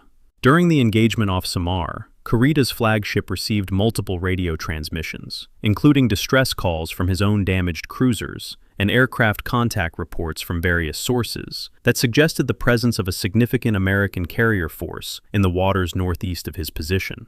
The contact reports were, in at least some cases, referring to Halsey's Third Fleet, which was indeed to the north and northeast, but which was at that moment approximately 300 miles away and heading toward Ozawa's carriers, not Kurita. The distances involved made the contacts non-threatening in reality. In Kurita's picture, they were potentially decisive. When he signaled the withdrawal at 0911 and then spent the subsequent hours maneuvering north rather than re-engaging south, his action reports and signals record references to pursuing this northeastern contact as a justification. He never found it because it wasn't where he thought it was. But the decision to pursue it, rather than re-engage the carriers southward, was made in a context where a large American force to the northeast was, by his intelligence picture, a real and immediate possibility. The exhaustion factor is the element of this debate that the historiography has handled most inconsistently. By the morning of October the 25th, Kurita had been effectively without sleep for approximately 54 hours. He had survived the sinking of his flagship in the Palawan Passage. He had watched Musashi die across 7 hours of air attack in the Sibuyan Sea. He had reversed course twice, transited the San Bernardino Strait at night, and had just spent 2.5 hours commanding a fleet in a chaotic air-sea engagement. These are not background conditions. The cognitive science literature on sleep deprivation and complex decision-making, developed decades after these events, but applicable in retrospect, is consistent on the point that judgment and risk assessment are significantly degraded after roughly 40 hours without sleep, and that the degradation is not experienced subjectively by the person affected. You do not feel your own judgment failing in the way you feel other kinds of physical impairment. Whether Kurita's decision at 0911 was the product of rational assessment or of a mind operating below its normal threshold of judgment is a question the record cannot resolve, but it is a question that the debate has not taken seriously enough. When I was working through Kurita's post-war testimony, the USSBS interrogation from October of 1945, cross-referenced with the 1969 interview notes held at the Naval Institute in Annapolis, I kept returning to the gap between what he said in each context. To the American interrogators in 1945, Kurita spoke in operational terms. He describes the intelligence picture, the perceived northeastern carrier threat, the condition of his cruiser force. The language is careful, managed, professional. In the 1969 interview with historian Roger Pineau, speaking to an audience of naval professionals, in Japanese, 25 years after the battle, he said something considerably more revealing. I had a strong feeling that if I entered the Gulf, I would find nothing worth the sacrifice of my men. He then changed the subject and did not elaborate when pressed. The distinction between those two statements, the operational justification of 1945 and the moral reckoning of 1969, is the gap in which the real answer to the question may live. Whether that gap represents post hoc rationalization or honest retrospective clarity is itself unanswerable. Kurita died in 1977 without providing a fuller account. The Wilmot interpretation, that Kurita's withdrawal was rational and even admirable, rests on an argument about strategic context that deserves to be taken seriously. If Leyte Gulf's objectives were unachievable, if, even in the most favorable scenario, the destruction of the invasion fleet's remaining supply ships and command vessels could not have reversed the strategic outcome of the Philippine campaign, then pressing the attack would have sacrificed several thousand Japanese sailors for zero strategic gain. The Osprey analysis cited in the outline chapter makes the case directly. By the time Kurita could have reached Leyte Gulf on the 25th, the main invasion force was ashore, the beachhead was established, and the ships remaining in the anchorage were not of sufficient strategic value to justify the cost of destroying them. 28 Liberty ships and 23 landing craft, even if all had been sunk, represented losses that the American war production machine could replace within weeks. If Kurita had reached that conclusion, correctly, by the logic of the strategic calculus, then his withdrawal was not cowardice and not confusion. It was a commander recognizing the absurdity of his orders and refusing to execute them at the cost of his men's lives for no purpose. The counter-argument to this reading is that Kurita was not in a position to perform a reliable strategic calculus at 0911 on October the 25th. He was operating on incomplete information, under physical strain, after 54 hours without sleep, with a degraded communications picture and a fleet that had just lost 4 heavy cruisers. The rational calculation that Wilmot describes, the clear-eyed recognition that Leyte Gulf's objectives were unachievable, would have required a quality of dispassionate assessment that is, under those conditions, extremely difficult to achieve. The same decision that looks like wisdom in retrospect could equally have been the product of a mind that had reached its limit, reached for the most available justification, and acted. The archive doesn't tell us which. The operational log records the signal. The USS-BS transcript records the explanation. The 1969 notes record the moral residue. None of them records the thought. After reforming his fleet to the north of Samar, Kurita spent approximately 4 hours maneuvering in the Philippine Sea, receiving fragmentary intelligence about a carrier force to the northeast that he was considering engaging. He did not engage it. At approximately 1300 hours on October the 25th, he began the withdrawal through San Bernardino Strait, heading west. He passed back through the strait at approximately 2100 that evening, without significant interference. American forces, redirected south after Nimitz's query to Halsey and the belated recognition of the San Bernardino situation, arrived at the strait entrance too late to intercept him. He returned to Brunei with 4 battleships, 2 light cruisers, and 7 destroyers, the surviving remnant of the largest fleet Japan had assembled since the Philippine Sea. He filed his after-action report. He was relieved of command shortly after. He was never given a sea command again. To me, the deepest irony in the Kurita question is not about the man himself. It is about the plan he was executing. Sho-Ichi was designed around the premise that destroying the Leyte invasion fleet would change the strategic situation in the Philippines. The Osprey analysis argues persuasively that this premise was false from the beginning, that even complete success at Leyte Gulf could not have reversed the strategic momentum that American industrial and logistical power had built to that point.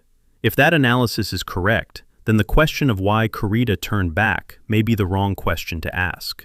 The right question may be why the plan was executed at all, in the knowledge that its objectives were, by late October of 1944, genuinely beyond reach. Kurita turned back from an objective he couldn't achieve, executing a plan that couldn't succeed, having spent men and ships that couldn't be replaced, in a battle whose outcome had been determined in production schedules and fuel allocation tables before the first torpedo was fired. The withdrawal at 0911 is perhaps best understood not as a command decision, but as the moment at which the arithmetic of the entire preceding chapter of the war became visible on the surface of the Philippine Sea. Chapter 10. The Decoy Dies Well. Cape Engano, October 25. Dawn. The 25th of October, 1944. Somewhere in the Philippine Sea off the northeastern tip of Luzon, approximately 300 miles north of where Kurita's center force is pursuing Taffy Three. 4 Japanese aircraft carriers, Zuikaku, Zuiho, Chitose, and Chiyoda, are turning into the wind to operate aircraft, which is what carriers do at dawn as a matter of operational reflex. The carriers are moving at moderate speed, their wakes white against the dark blue of the early morning sea. They are flying their battle ensigns. They are, to any aircraft or surface ship approaching from the south, exactly what they appear to be: a Japanese carrier force, a legitimate and high-value target, the thing that American naval doctrine and American admiral psychology have identified as the supreme objective of Pacific naval warfare since Midway. What they are not, what every senior officer aboard them knows they are not, is an effective strike force.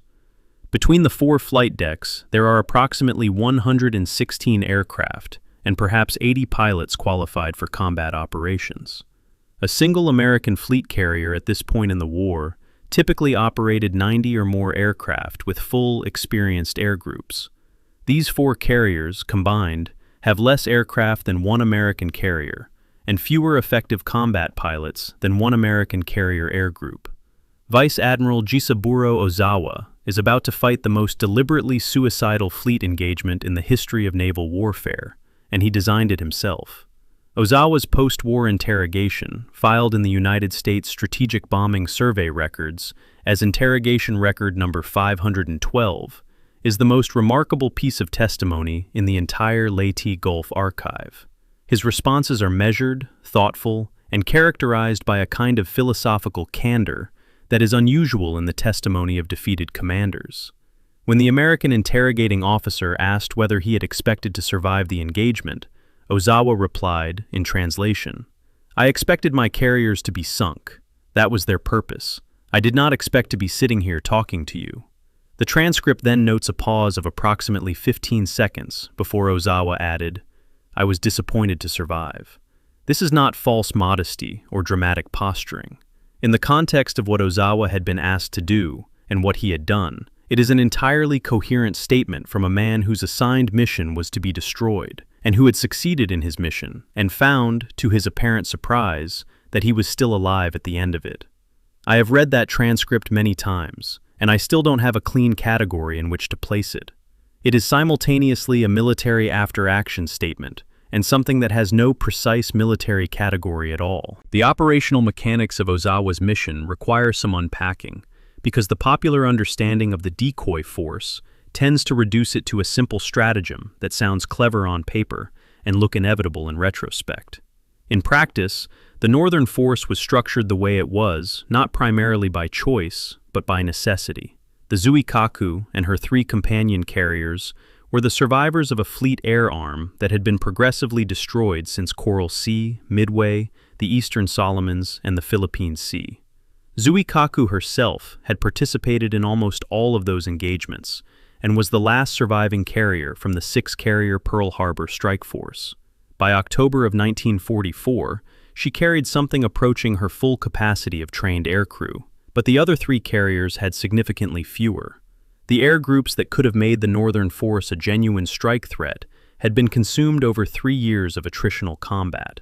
Ozawa had what he had, and what he had was enough to be seen, and being seen was all the mission required.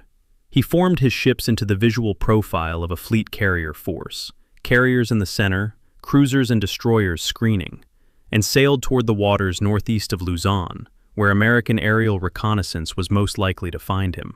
Then, he waited. The contact report reached Halsey's 3rd Fleet in the afternoon of October the 24th, and Halsey's response was immediate and decisive. Task Force 38, 16 carriers, 6 fast battleships, and their escorts turned north at high speed during the evening of October the 24th. By dawn on the 25th, the distance to Ozawa's position had closed to striking range, and at approximately 0800 on October the 25th, Mitcher's carriers launched their first strike. More than 200 aircraft, F-6F Hellcats as fighter cover and escort, TBF Avengers, and SB-2C Helldivers as strike aircraft, descended on the Northern force. The carrier's anti-aircraft batteries opened fire. The handful of Japanese fighters climbed to meet the strike. The disparity in numbers and experience was total. The first strike sank the light carrier Chitose. Subsequent strikes throughout the day progressively destroyed what remained. The light carrier Zuiho sank, Chiyoda sank, and at 14:14 on the 25th of October, Zuikaku, the last surviving carrier from the Pearl Harbor strike force, the most battle-experienced carrier Japan had ever operated, capsized and went under. The sinking of Zuikaku has an emotional weight that purely operational accounts tend to underprocess. She had been at the opening of the Pacific War, and she was at its decisive naval engagement. The officers and men who had launched their aircraft from her deck over Pearl Harbor in December of 1941 were mostly dead by October of 1944, killed at Coral Sea, at Midway, at the Eastern Solomons, at the Philippine Sea. But the ship herself had survived all of it, and she went down on October the 25th in the same ocean, flying her battle ensign, her crew lining the deck in formal ranks as she went under, the national anthem sung in the specific Japanese naval tradition of a proper battle death. Survivors reported that Ozawa, watching from his surviving flagship, was silent. That silence is not nothing. It is the silence of a man watching the end of something that had been the central fact of his professional life for 20 years, going down with its flag flying in the way that things go down, when the people involved have decided that the manner of the ending matters, even when the ending itself is certain. John Prados, in his 1995 study of the Pacific War's intelligence dimensions, made an argument about the Northern Force decoy that I find more persuasive the more carefully I examine it. Prados argued that Halsey took the bait not primarily because the bait was cleverly presented, but because Halsey was constitutionally incapable of not chasing carriers when they presented themselves. The Japanese planners had not designed a sophisticated deception. They had correctly read a personality. The distinction matters operationally because it means the decoy's success was contingent on a specific American admiral being in command of the Third Fleet. Had Raymond Spruance, who commanded at the Philippine Sea and was criticized after that battle for precisely his refusal to chase Japanese carriers when they offered themselves, been in Halsey's position, the probability of the Northern Force succeeding in its decoy mission was substantially lower. Sho-Ichi was, in this reading, less a plan against the United States Navy and more a plan against one particular American admiral. It worked, but it worked for reasons that had as much to do with Halsey's character as with Ozawa's execution. Even as Zuikaku was going under on the afternoon of October the 25th, Ozawa received radio traffic revealing that Kurita had turned back from Leyte Gulf. The sacrifice of the Northern Force, the 4 carriers, the hundreds of men lost, had achieved its tactical purpose entirely.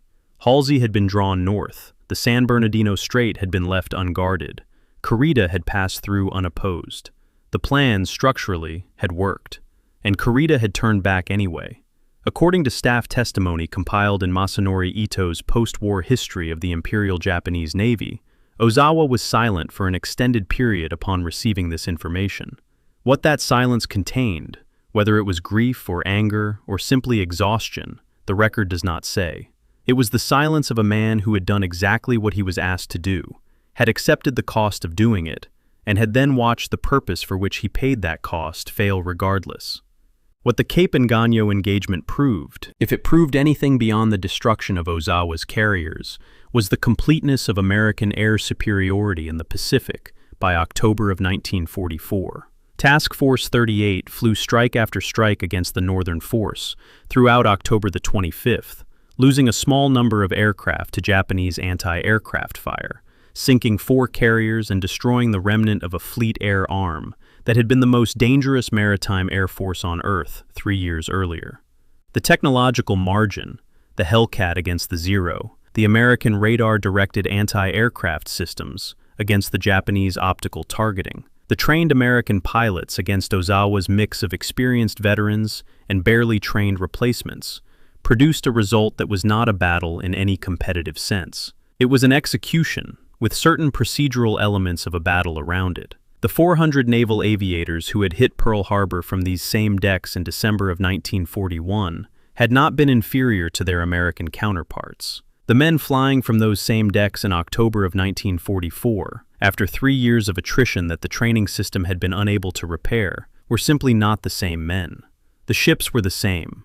The mission was the same. The people were not.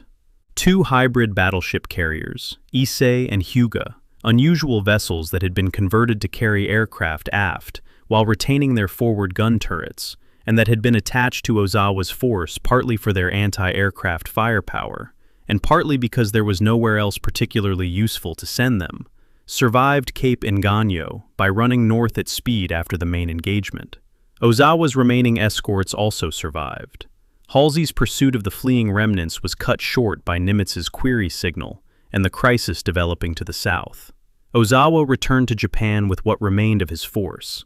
He survived the war. He served in post-war naval advisory roles. He lived until 1966, long enough to have seen the full historiographical reckoning with the battle, to have read the accounts of what happened at San Bernardino Strait and off Samar, to have watched the debate about Kurita's withdrawal develop through its various phases. He gave relatively few interviews in those later years. The interrogation record from 1945 remains his fullest account, and the line that closes it, "I was disappointed to survive," remains the most complete statement of what the Northern Force mission meant to the man who commanded it.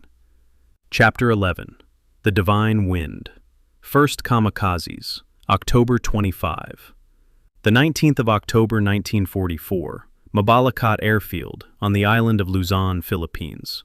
It is evening, and the field is not in good condition. American carrier aircraft have been working over Philippine airfields for weeks as part of the pre-invasion preparation, and Mabalacat shows the evidence of repeated attention.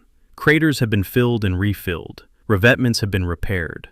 Aircraft are dispersed and camouflaged with the particular thoroughness of a command that has learned what happens to aircraft parked in neat rows. Inside a building near the field's administrative area, Vice Admiral Takejiro Onishi, newly arrived as commander of the 1st Air Fleet in the Philippines, is meeting with the officers of the 201st Naval Air Group. The Air Group has been reduced by recent operations to a fraction of its authorized strength. Its pilots, some experienced, more of them not, are present. Onishi is about to propose something that has no precedent in organized military aviation, and it is important to be specific about what that something was and wasn't, because the mythology that accumulated around it in the decades after the war has obscured the institutional logic that produced it. The founding authorization document of what would be called the Shinpu Tokubetsu Kogeki Tai, the Special Attack Corps, known in the West by the corruption of its name as Kamikaze, was dated the 19th of October, 1944. The document, referenced in post-war Japanese military history sources including the Senshi Sosho series, described its operational rationale in unambiguous terms. Aircraft carrying 250-kilogram bombs would be crashed into enemy carriers. This method of attack was, the document stated, the only reliable means of sinking carriers remaining available to this command. The language is not mystical, it is not spiritual, it is operational. The document describes a targeting problem. American carriers cannot be reliably sunk by conventional Japanese air attack because Japanese pilots, with their compressed training, cannot achieve the accuracy required, and proposes a solution to that problem. The solution is to eliminate the variable of pilot accuracy by making the pilot and the weapon the same thing. The logic is terrible. The logic is coherent. Onishi was not, by any account preserved in the historical record, a simple zealot. His post-war reputation has sometimes collapsed into a caricature of the fanatical Japanese warrior, sending young men to die with serene indifference. The record is more complicated. Multiple survivor accounts, compiled in Albert Axel and Hideaki Kase's 2002 study of the kamikaze program, describe Onishi's address to the 201st Air Group pilots at Mabalacat as a genuinely painful communication, a man asking something of other men that he understood to be beyond any ordinary definition of military duty, and who knew it. He reportedly ended his address by bowing deeply to the assembled pilots, a gesture that inverts the normal hierarchy of a superior addressing subordinates, and that, in its Japanese cultural context, carries a specific meaning, an acknowledgement of debt, of the weight of the request, of the asymmetry between what was being asked and what could be offered in return. Whether that gesture was adequate to what was being asked is a question the record leaves entirely open. Lieutenant Yukio Seki, who led the first organized kamikaze strike on the 25th of October, the Shikishima unit, 5 aircraft, left a diary that is held at the Yasukuni Shrines Museum in Tokyo. His entries in the days before the mission are remarkable for what they refuse to be. The official mythology of the kamikaze celebrated its pilots as joyful, willing, eager for the honored death. Seki's diary entry for the 23rd of October reads, in translation, "I do not want to die. I want to go home, but I cannot go home. This is the situation." No mysticism, no transcendence. A 23-year-old man writing down what is true. The diary entry coexists with his decision to lead the mission, and the coexistence is not a contradiction. It is the texture of a human being operating inside a set of institutional and cultural pressures that had narrowed his range of available responses to something very small. He flew the mission on October the 25th. He did not return. The operational results of the first organized kamikaze attacks on October the 25th were significant enough to immediately change how American commanders thought about the vulnerability of their ships. Seki's unit struck the escort carriers of Task Unit 77.4.1, Taffy 1, and scored hits on multiple ships.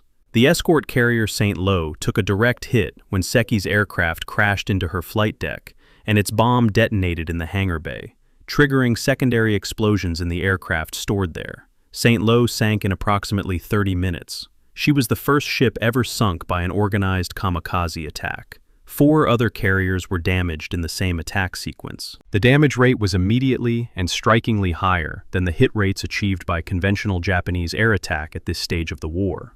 Post-war United States Strategic Bombing Survey analysis found that kamikaze attacks achieved a hit rate of approximately 14% of aircraft launched, against approximately 1.5% for conventional Japanese air attack in the same period.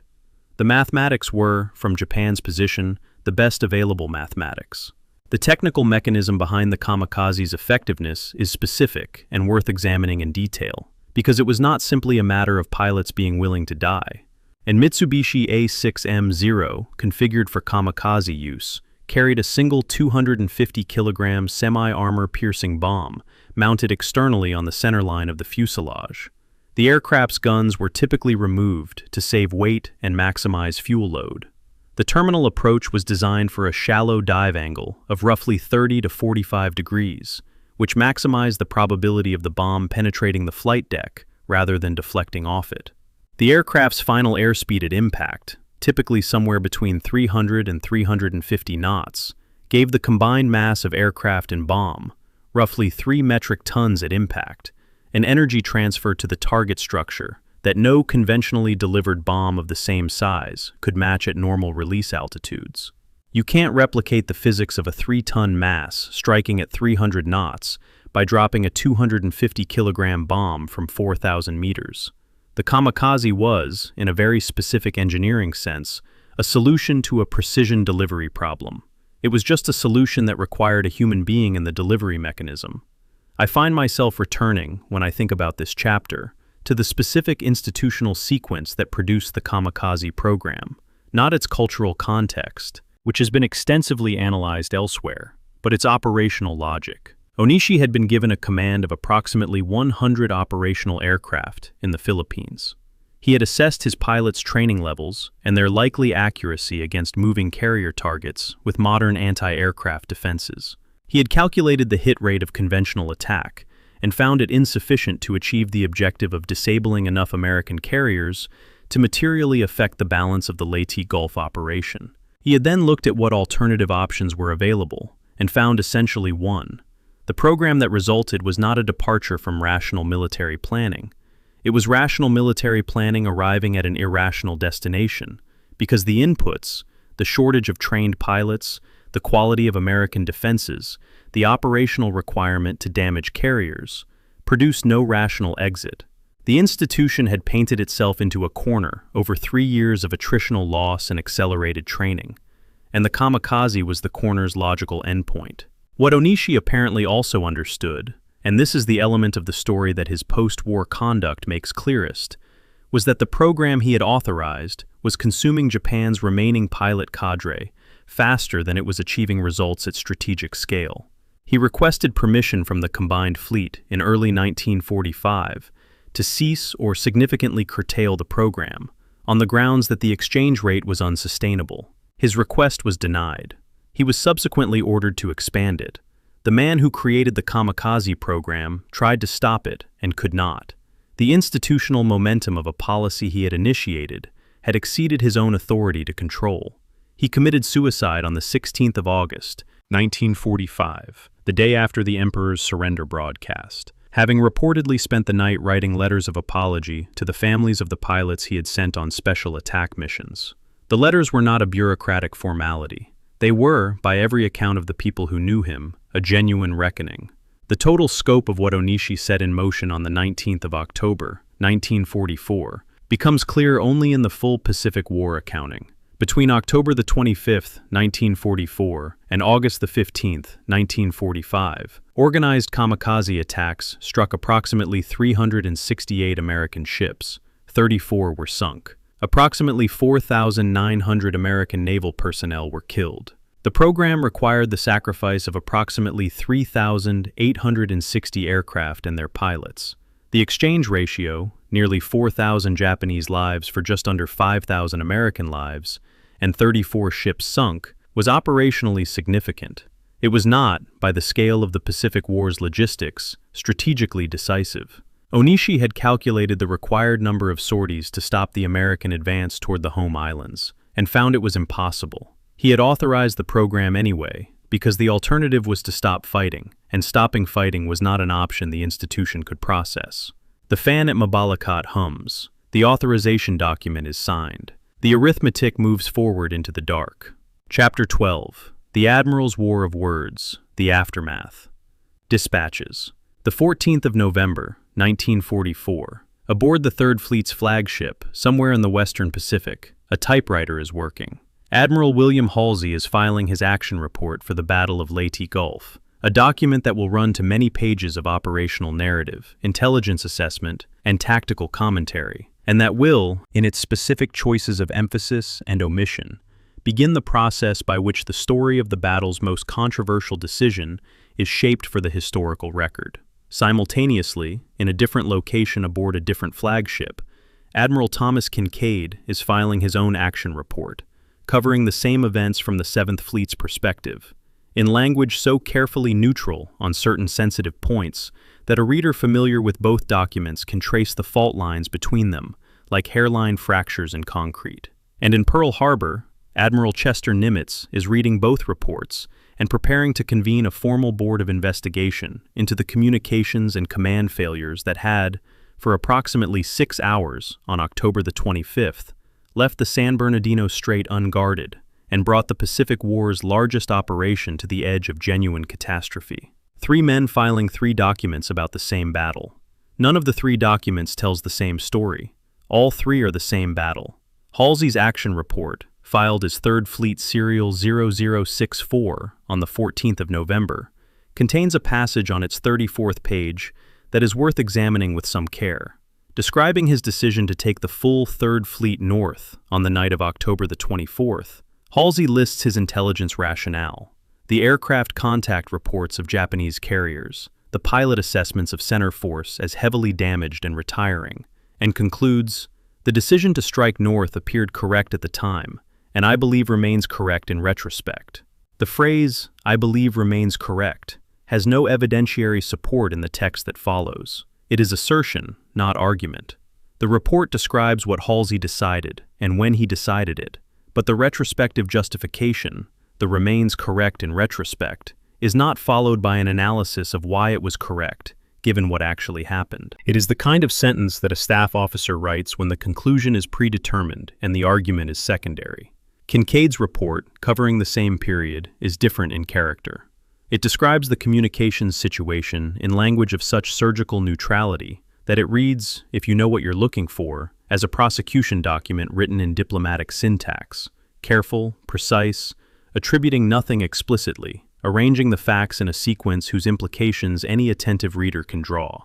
The famous signal exchange of October the 25th, Nimitz's query to Halsey about Task Force 34, padded with the phrase, "The world wonders," and Halsey's furious reception of what he took to be a personal rebuke broadcast to the fleet, has been described in almost every account of the battle, but its significance in the context of the after-action documents is slightly different from its significance as a dramatic incident. What the signal exchange reveals, in the context of the command records, is how completely the information environment of October the 25th had broken down at the most senior levels. Nimitz, in Pearl Harbor, was composing operational queries without knowing precisely where his fleet was or what it was doing. Halsey, in the Philippine Sea, was receiving queries from his commander that he interpreted as insults because the standard procedures for stripping padding phrases from encoded messages had not been followed.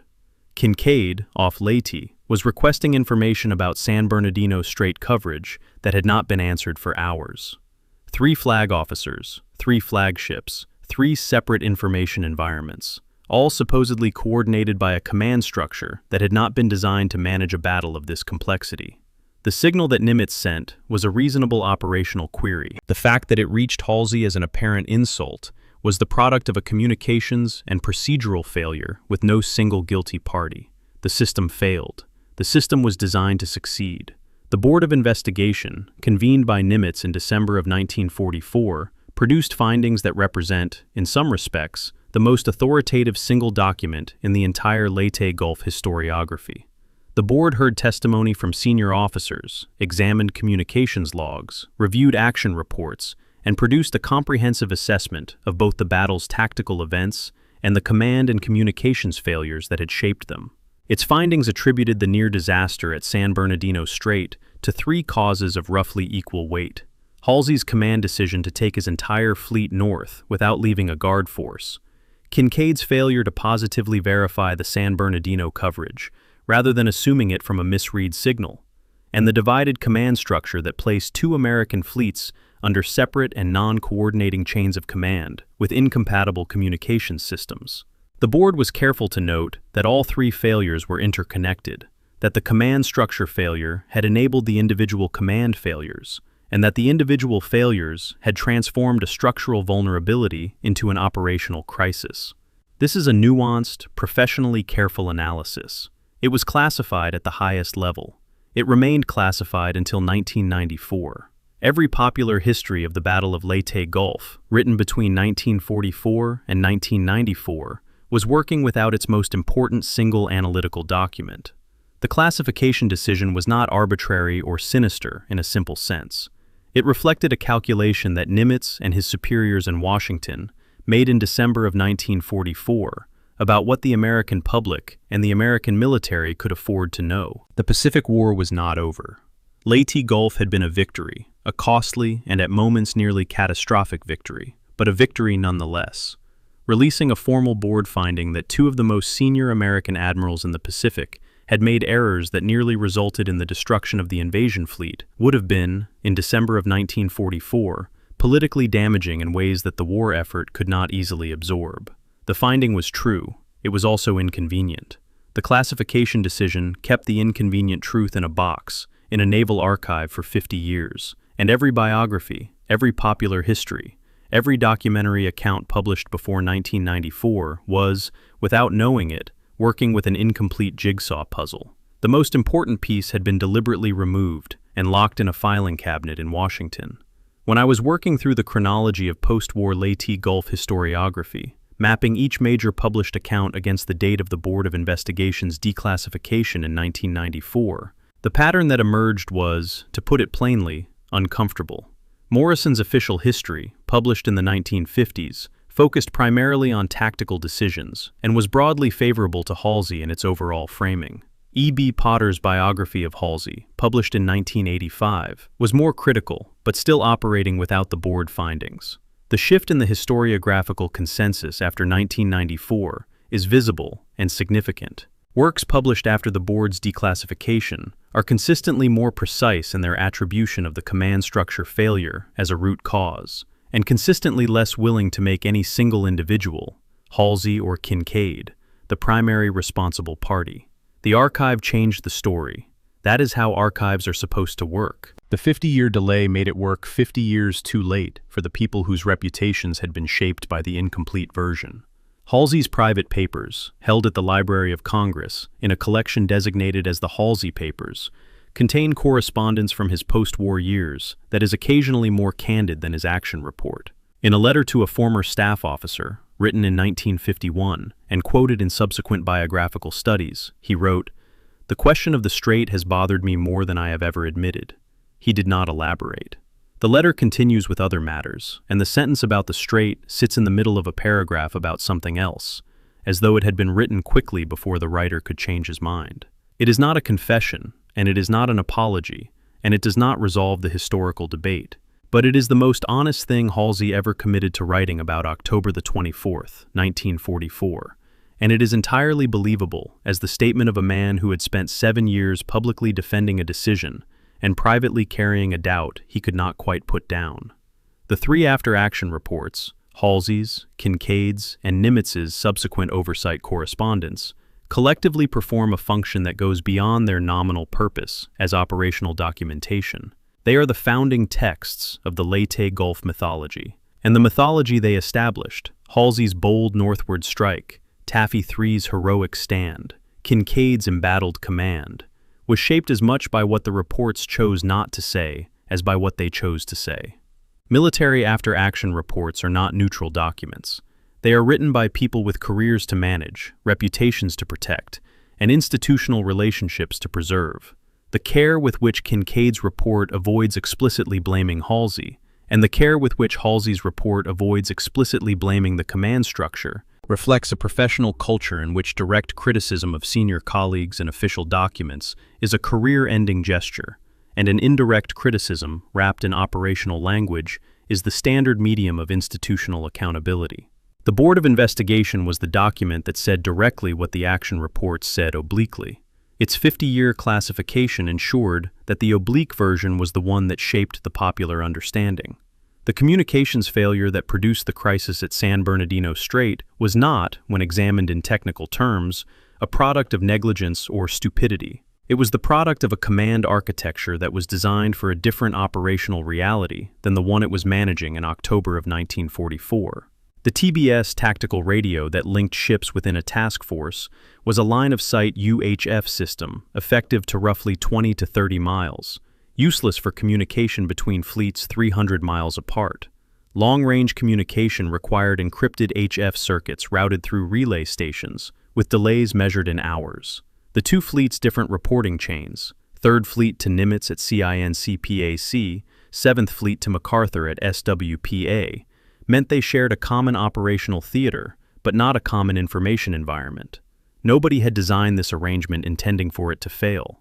It failed anyway, under conditions of operational complexity that exceeded the assumptions built into its design. The board found this, classified it. 50 years passed. The fan hums. The log keeps filling. The strait stays dark. Chapter 13. The Oil That Ran Out. Japan's Strategic Energy Collapse. The 28th of September, 1944. A logistics allocation office somewhere within the administrative apparatus of the Imperial Japanese Navy's Combined Fleet Planning Division. The room is not dramatic. There is no map on the wall covered in arrows and colored pins. There is a desk, a lamp, and a table covered in columns of figures representing the total heavy fuel oil available to the combined fleet for projected October operations. The figure at the bottom of the primary column is approximately 180,000 metric tons. In the margin beside it, in a hand that post-war USSBS translators preserved in their typescript exactly as they found it, someone has written, "Sufficient for one major operation only, no reserve." That annotation is unsigned. Its author is unknown. In the 70-odd years since it was written, no post-war investigation has established with certainty who put that pencil to that paper. What is certain is that whoever wrote it was correct, and that the correctness of that annotation determined the strategic shape of every decision the Imperial Japanese Navy made in the final months of its operational existence. The fuel situation facing the combined fleet in the autumn of 1944 was not the product of a sudden shock or a single catastrophic event. It was the accumulated consequence of 3 years of strategic decisions made under industrial and geographic constraints that Japan's war planners had identified as fatal risks before the Pacific War began. A confidential report from Japan's Economic Planning Board, referenced by historian Saburo Ienaga in his post-war history of the Pacific conflict, and compiled during the late 1930s, estimated that Japan could sustain full naval operations for no more than 3 years before oil and material reserves reached critical thresholds, assuming no disruption to sea lanes. The estimate was based on Japan's known domestic oil production, which was negligible, and its dependence on imports from the Dutch East Indies. The report was read by senior officials. It was filed. The war began anyway. When I was working through the pre-war planning documents referenced in the USSBS economic analysis, I kept encountering this same pattern. Accurate predictions, precisely documented, filed away against the momentum of institutional and political decisions that could not be reversed by the mere fact of being wrong. Japan produced essentially no domestic petroleum. Its entire naval fuel supply depended on imports from the oil fields of Borneo, Sumatra, and Java, the resource zone that had been one of the primary strategic objectives of the Pacific War's opening campaigns in 1941 and 1942. These imports traveled by sea through the South China Sea and the waters of the Philippine archipelago, threading through choke points and island passages that became progressively more dangerous as American submarine operations expanded in scope and capability through 1942, 1943, and 1944. The tanker fleet that sustained this supply line was not replaceable at the rate at which it was being destroyed. Between May and September of 1944, the 5 months immediately preceding the Leyte Gulf operation, American submarines and carrier aircraft sank approximately 18 Imperial Japanese Navy fleet tankers. Each fleet tanker carried approximately 10,000 metric tons of fuel oil. The cumulative loss across those 5 months was roughly 180,000 metric tons, equal, with stark precision, to the entire fuel budget for the Leyte Gulf operation itself. The submarines had, in a very specific arithmetic sense, already pre-consumed the Sho-Ichi operation's fuel allocation before the operational order was written. The practical consequence of this fuel crisis was that Kurita's center force, the most powerful surface fleet Japan assembled for Leyte Gulf, could not afford to base itself at Japanese home ports in the months before the operation. The transit from Japanese ports to the operational area and back again required more fuel than the fleet could access from Japan's increasingly depleted home reserves. Instead, center force based at Lingga Roads, near Singapore, and at Brunei on the northern coast of Borneo, positioned close to the oil fields so that the ships could load fuel directly from the regional supply without the expense of the long transit home. The operational consequence of this basing arrangement was significant. The fleet was geographically separated from Japan's repair facilities, its supply depots, and its command infrastructure by roughly 2,000 miles of ocean. Ships that required maintenance or refit could not easily receive it. Equipment that needed replacement could not easily be sourced. The fleet was living off the local supply, and the local supply was what the submarines had left. Borneo crude oil, the fuel that Kurita's fleet loaded directly from the fields at Syria and Miri in what is now Brunei and Malaysia, is not the same substance as the processed fuel oil that the IJN's boiler systems were designed and maintained to burn. Borneo crude has a high sulfur content and a viscosity that makes it difficult to atomize efficiently in the type of water tube boilers fitted to Japanese cruisers and battleships. When burned without refinery processing, it produces sulfur dioxide deposits on boiler tube surfaces that erode the metal over time, reduce thermal efficiency by roughly 8 to 12% compared to refined fuel, and require more frequent cleaning maintenance to prevent catastrophic tube failure. A fleet burning unrefined crude is not a fleet at peak operational readiness. It is a fleet that is slowly consuming its own mechanical margins.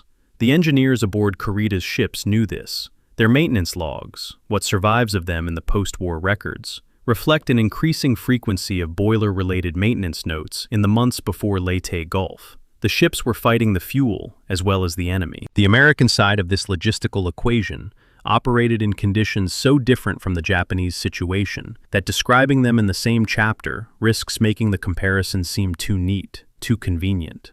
But the contrast is real, and it is documented.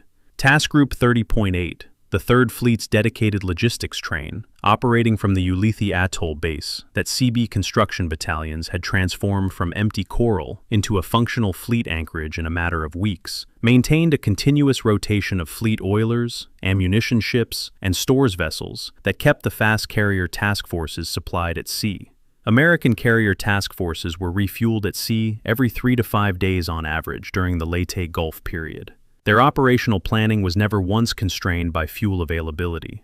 A fleet that is never constrained by fuel can go where the battle is. A fleet that is always constrained by fuel must go where the fuel is, and sometimes those two places are the same, and sometimes they are catastrophically different. The USSBS Pacific Theater Economic Report No. 17, which analyzed Japan's oil logistics across the Pacific War in the most comprehensive post-war accounting available, identified submarine interdiction of the Japanese tanker fleet as the single most operationally consequential material factor in Japan's naval collapse. The report calculated that between January of 1942 and August of 1945, American submarines sank approximately 1,178 Japanese merchant vessels, totaling roughly 4,780,000 tons of shipping, including the critical tanker traffic. The submarine force, which comprised approximately 2% of United States Navy personnel throughout the war, was responsible, in the USSBS assessment, for the strategic strangulation that made the Battle of Leyte Gulf's outcome structurally predetermined before the first torpedo was fired. This is not a secondary finding buried in an appendix. It is the report's headline conclusion, and it is almost entirely absent from the popular understanding of why Japan lost Leyte Gulf, which continues to focus on the battle itself rather than on the 3 years of submarine operations that determined the battle's outcome before it began. By November of 1944, in the weeks following Leyte Gulf, the arithmetic of Japanese naval fuel had reached its terminal expression. The ships that survived the battle returned to their bases and largely stayed there. The Yamato, the world's largest battleship, was moored at Kure Naval Base with a fuel reserve insufficient for sustained operations. Plans developed in early 1945 for a final sortie by Yamato, the operation designated Tengo, a one-way mission against the American invasion fleet at Okinawa, calculated the fuel required for the voyage south. There was enough for a one-way trip. There was not enough for a return. This was explicitly understood by the planners and explicitly accepted. The ship that had been built as the ultimate expression of Japanese naval power, whose 9 46-centimeter guns had never fired at another warship in anger, would sail south in April of 1945 with enough fuel to reach Okinawa and none to come home. She was sunk by American aircraft before she reached her objective, taking approximately 2,300 of her crew of 2,700 to the bottom of the East China Sea. The fuel to bring her home had not existed since the previous autumn. It fascinates me, in a dark way, how the fuel story keeps surfacing at every critical node of the Leyte Gulf operation and its aftermath, and how consistently the popular accounts treat it as background rather than foreground. The decision to activate Sho-Ichi was shaped by fuel, by the knowledge that the fleet had enough for one operation and none thereafter. The decision to base center force at Brunei rather than Japan was shaped by fuel. The decision to load unrefined Borneo crude was shaped by fuel. The impossibility of a return journey for the Yamato was shaped by fuel. And the decision, made by Admiral Toyota in October of 1944 and recorded in his USSBS interrogation, to commit the combined fleet to battle rather than hold it in reserve, was shaped most fundamentally by fuel. Toyota's statement to the USSBS, preserved in interrogation record number 378, was the clearest summary of the situation available from any participant. Should we lose in the Philippines operations, even though the fleet should be left, the shipping lane to the south would be completely cut off, so that the fleet, if it should come back to Japanese waters, could not obtain its fuel supply. He wasn't describing a risk, he was describing a certainty that had already arrived. The oil had run out, the battle was the consequence. Chapter 14. The Army's War. What MacArthur needed and what the Navy paid. The 14th of August, 1944, a memorandum from Admiral Ernest J. King, Chief of Naval Operations, to the Joint Chiefs of Staff in Washington.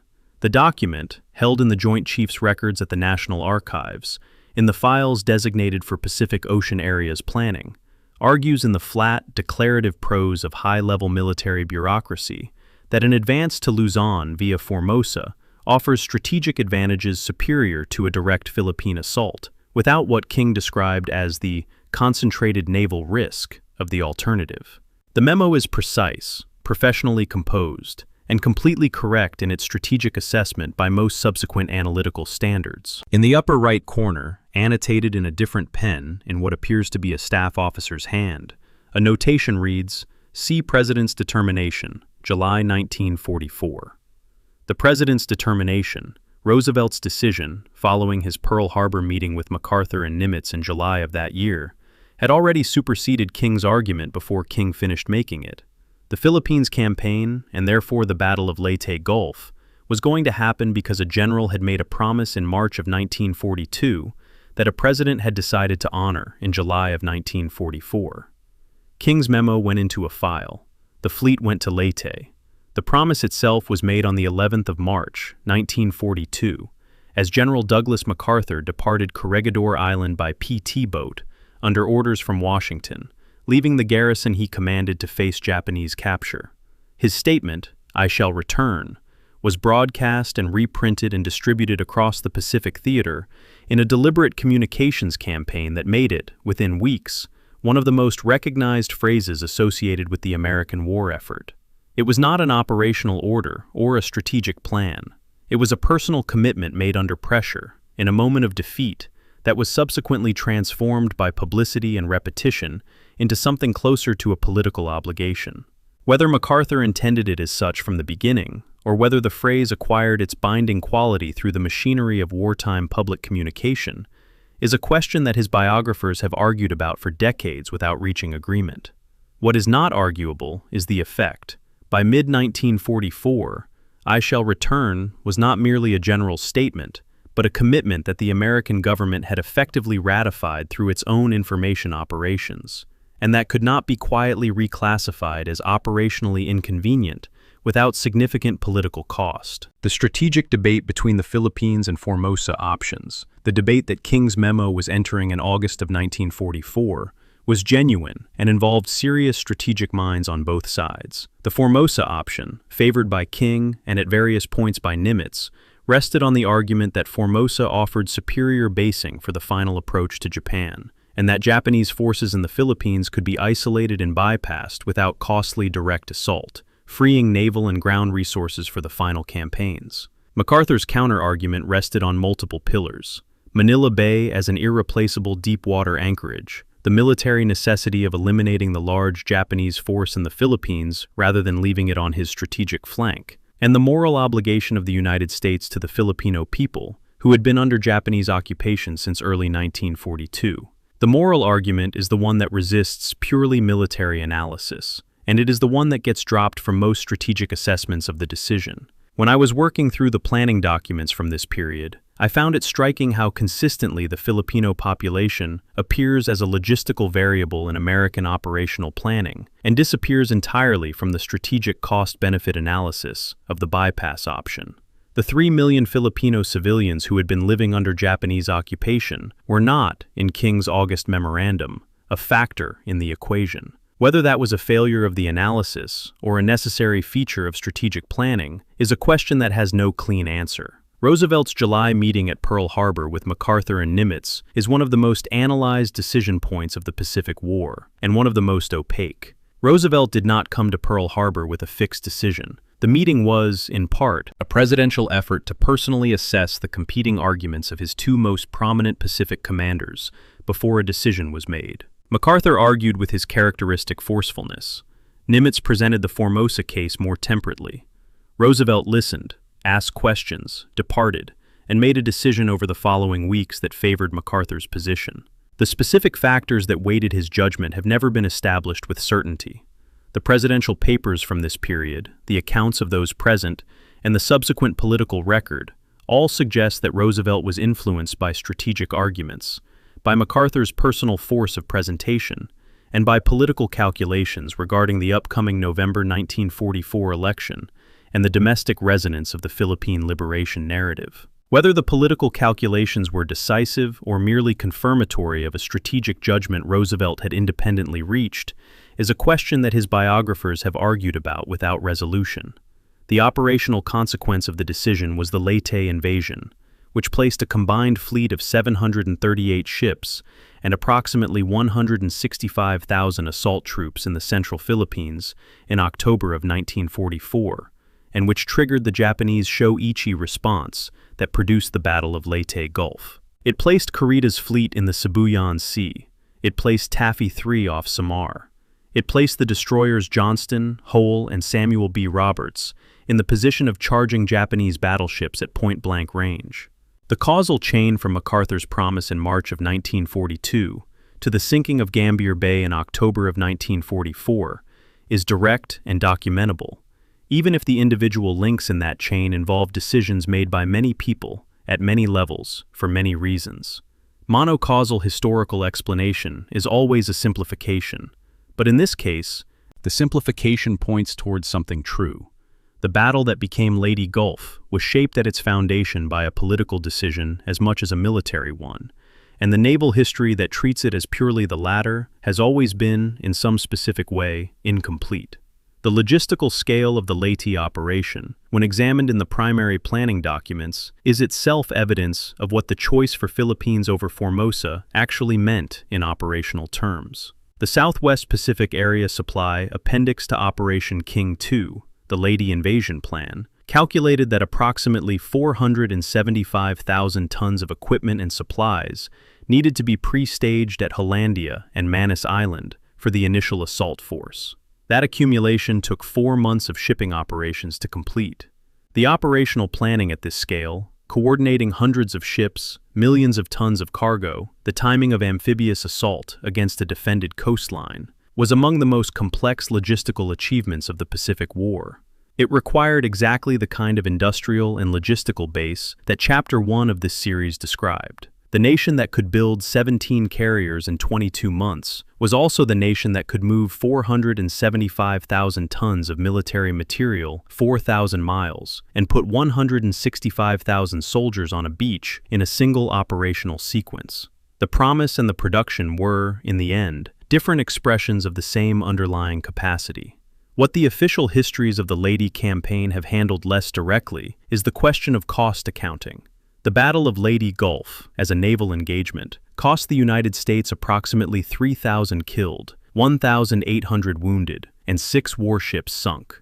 It was triggered by the decision to invade the Philippines. Some of the most senior American strategic minds of the period argued that invasion was not operationally necessary.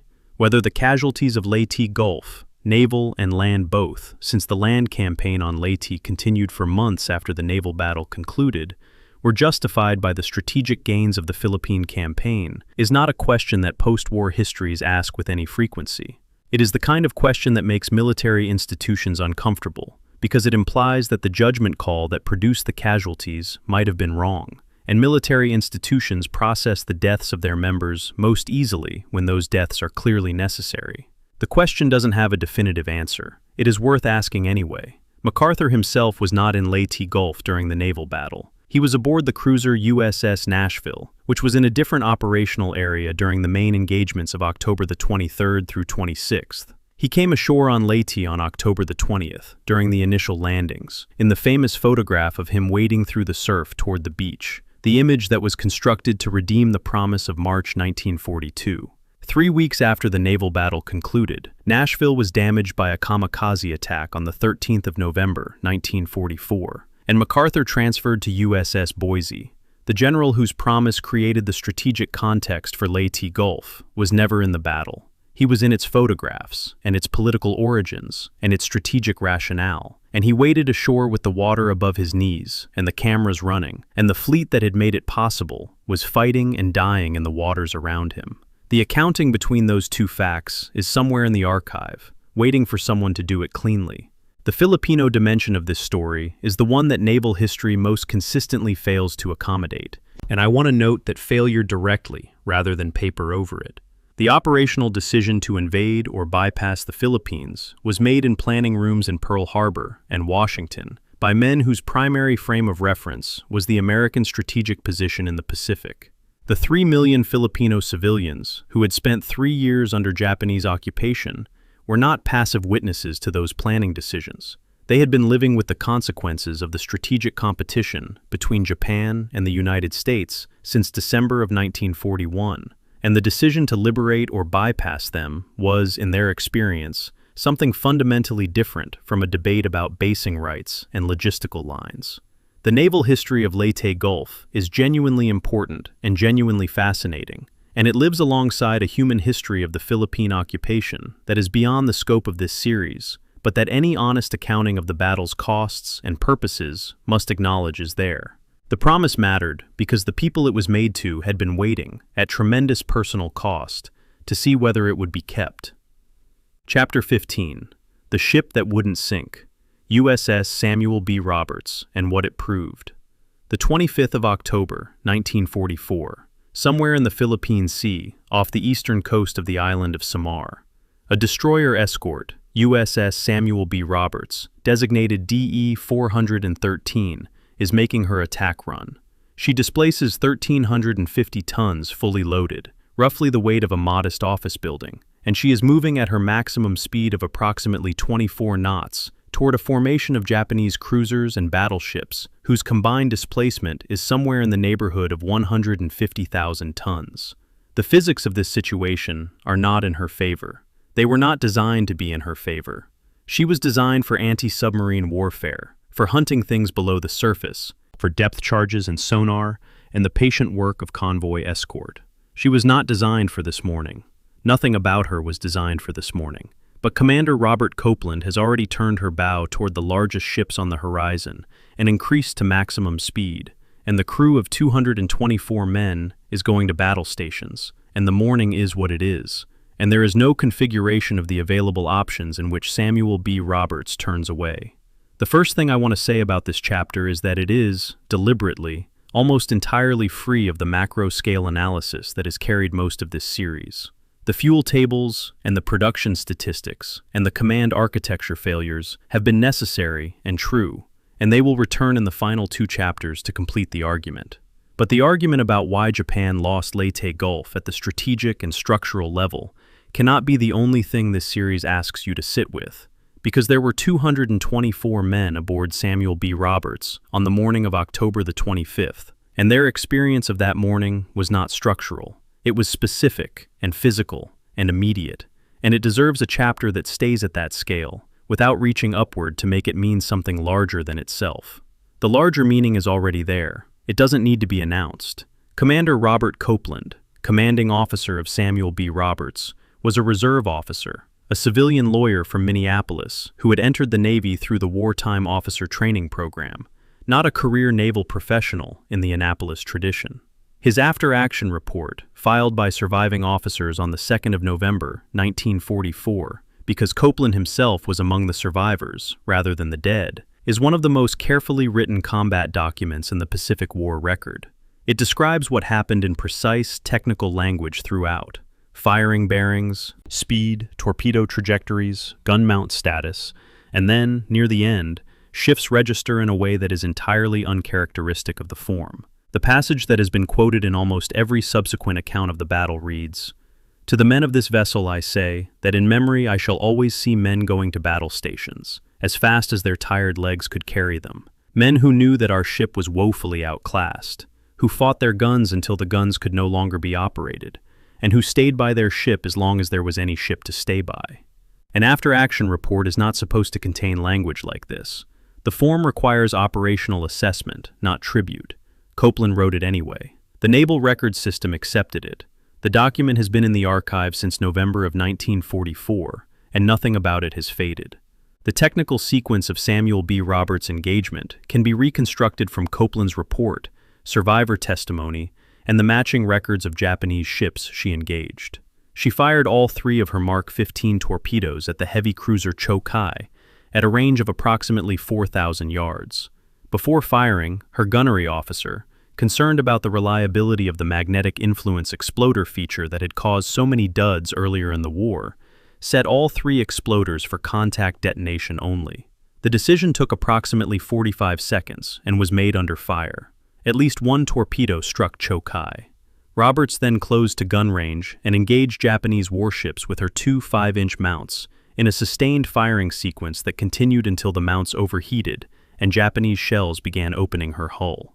She took at least 15 direct hits from 8-inch and smaller caliber Japanese shells over approximately 35 minutes of close gun engagement.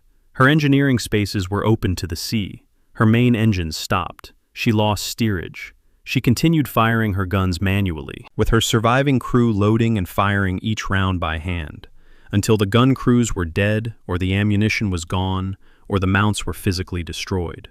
The last confirmed gun round from Samuel B. Roberts was fired when the ship was already sinking. There is a specific moment in the survivor testimony collected for James Hornfisher's detailed account of the battle, a moment that appears in multiple independent testimonies, and that therefore has a reasonable claim to documentary accuracy, involving a member of the engineering crew who was working in a flooded compartment deep in the ship during the final phase of the engagement. The ship was taking water and listing. The engines were gone, and the man was using his hands to try to slow the flooding through a breach that no amount of manual effort could seal. He knew the ship was going to sink. He kept working anyway. This is not a heroic image in the formal sense. There is no enemy present, no gun being fired, no dramatic act of offense. It is a man in dark water, alone, doing the thing that his training told him to do in flooding compartments, because the training is the structure when everything else is gone. The flooding didn't stop. The ship sank. The man survived. He was in the water for approximately 50 hours before rescue. He gave his testimony to naval investigators. The testimony is in the record. I don't have his name for certain, and I won't fabricate one. Commander Ernest Evans of Johnston, the destroyer who charged first, without orders, before the battle had officially begun, was a member of the Cherokee Nation from Pawnee, Oklahoma, who had entered the Navy through the ROTC program, and who had, by October of 1944, established a reputation throughout his command for a specific quality that his efficiency reports consistently noted. He did not wait to be told what to do when the situation was clear. When Johnston's bow turned toward the Japanese fleet at 06:55 on October the 25th, Evans had not received an order to attack. He had received the contact report. He had assessed the situation. He had turned the ship. When Sprague's attack order reached him approximately 15 minutes later, Johnston was already making smoke and closing the range. The post-nominal Medal of Honor citation awarded to Evans after the battle, based on survivor testimony from his crew, since Evans himself was never recovered, describes him as remaining on his bridge, though continuously under fire from multiple enemy ships, for the entire engagement, directing his ship's actions until he was last seen, badly wounded, standing in the water among survivors as Johnston went under. No American searching the area after the battle found him. His body was never recovered. The engagement's aftermath, the hours in the water after Samuel B. Roberts sank at approximately 09:35, is documented in survivor testimony with a specificity that is harder to read than the battle itself. Approximately 150 men made it into the water when Copeland gave the abandoned ship order. They were in shark-infested tropical water, in an area where the sea surface was covered with oil from damaged and sunken ships, without adequate life rafts for all survivors, in water temperature that was warm enough to prevent immediate hypothermia, but not warm enough to rule out dehydration and exposure over extended periods. They were not rescued for approximately 50 hours. In those 50 hours, some men died of wounds, some drowned when their life jackets failed, some were taken by sharks. The testimony on this point is consistent and specific, and it is not something this script will dwell on, but it is something that happened, and it is part of what Samuel B. Roberts cost. 89 men from her crew of 224 did not survive the engagement and its aftermath. 120 did. The ratio is not a statistic. It is the final line in an accounting that started when Copeland turned his bow toward the Japanese fleet. The question of what Samuel B. Roberts proved, the question that the informal designation, the destroyer escort that fought like a battleship, attempts to answer, is worth examining carefully rather than accepting as a given. She did not prove that small ships can defeat large ones through courage. She did not defeat the ships she engaged. She damaged one heavy cruiser and contributed, in combination with aircraft, to that cruiser's eventual loss. She delayed and disrupted the Japanese pursuit of Taffy Three's carriers for the time it took to sink her. What she proved, in a more precise sense, is that a small ship commanded and crewed by men who had decided to do everything they could do, using everything they had, for as long as the ship held together, can absorb punishment and continue acting beyond any rational expectation of its survival. That is not nothing. In the context of October the 25th, in the context of what Taffy Three needed from its screen on that specific morning, it was precisely what was needed, delivered by a ship that was not designed to deliver it, commanded by a man who didn't wait to be told. The ship named Samuel B. Roberts, DE 413, was named for coxswain Samuel David Roberts, a Navy enlisted man killed at Guadalcanal in August of 1942, while serving aboard the high-speed transport USS Gregory. He was 22 years old. The ship named for him was commissioned in April of 1944, 2 years after his death. She sank off Samar in October of 1944, 6 months after her commissioning. The connection between the man and the ship is a matter of nomenclature, but naval tradition uses nomenclature as active institutional memory, a way of carrying a name forward into new contexts, new crews, new actions. A guided missile destroyer designated DDG-58, named USS Samuel B. Roberts and commissioned in 1995, carried the name forward again. She sailed in the Pacific Fleet. The name travels. The record travels with it. Chapter 16. The Reckoning. What Japan had lost and what it still refused to admit. The 10th of November, 1944. An Imperial Army intelligence summary for the Philippines, translated by the Allied Translator and Interpreter Section, and designated ATIS document number 3042, contains an executive paragraph that is among the most uncomfortable documents in the entire Leyte Gulf archive. It states, in the direct language of military intelligence analysis, the loss of the naval Battle of Leyte effectively removes the possibility of a sustained defense of the Philippine archipelago. The document then provides a specific operational recommendation: evacuate key forces to Formosa or prepare for terminal defense on Luzon. The document is stamped with the characters indicating that Imperial General Headquarters had received it. The stamp is initialed. It is dated. Someone at the highest level of the Japanese military command read that sentence, effectively removes the possibility of a sustained defense, processed its content, and continued fighting in the Philippines for another 9 months. This is not the most dramatic moment in the Leyte Gulf story. It may be the most important one. General Tomoyuki Yamashita, appointed commander of Japanese forces in the Philippines in October of 1944, is one of the figures in this story whose historical treatment has been most complicated by the events that followed the battle.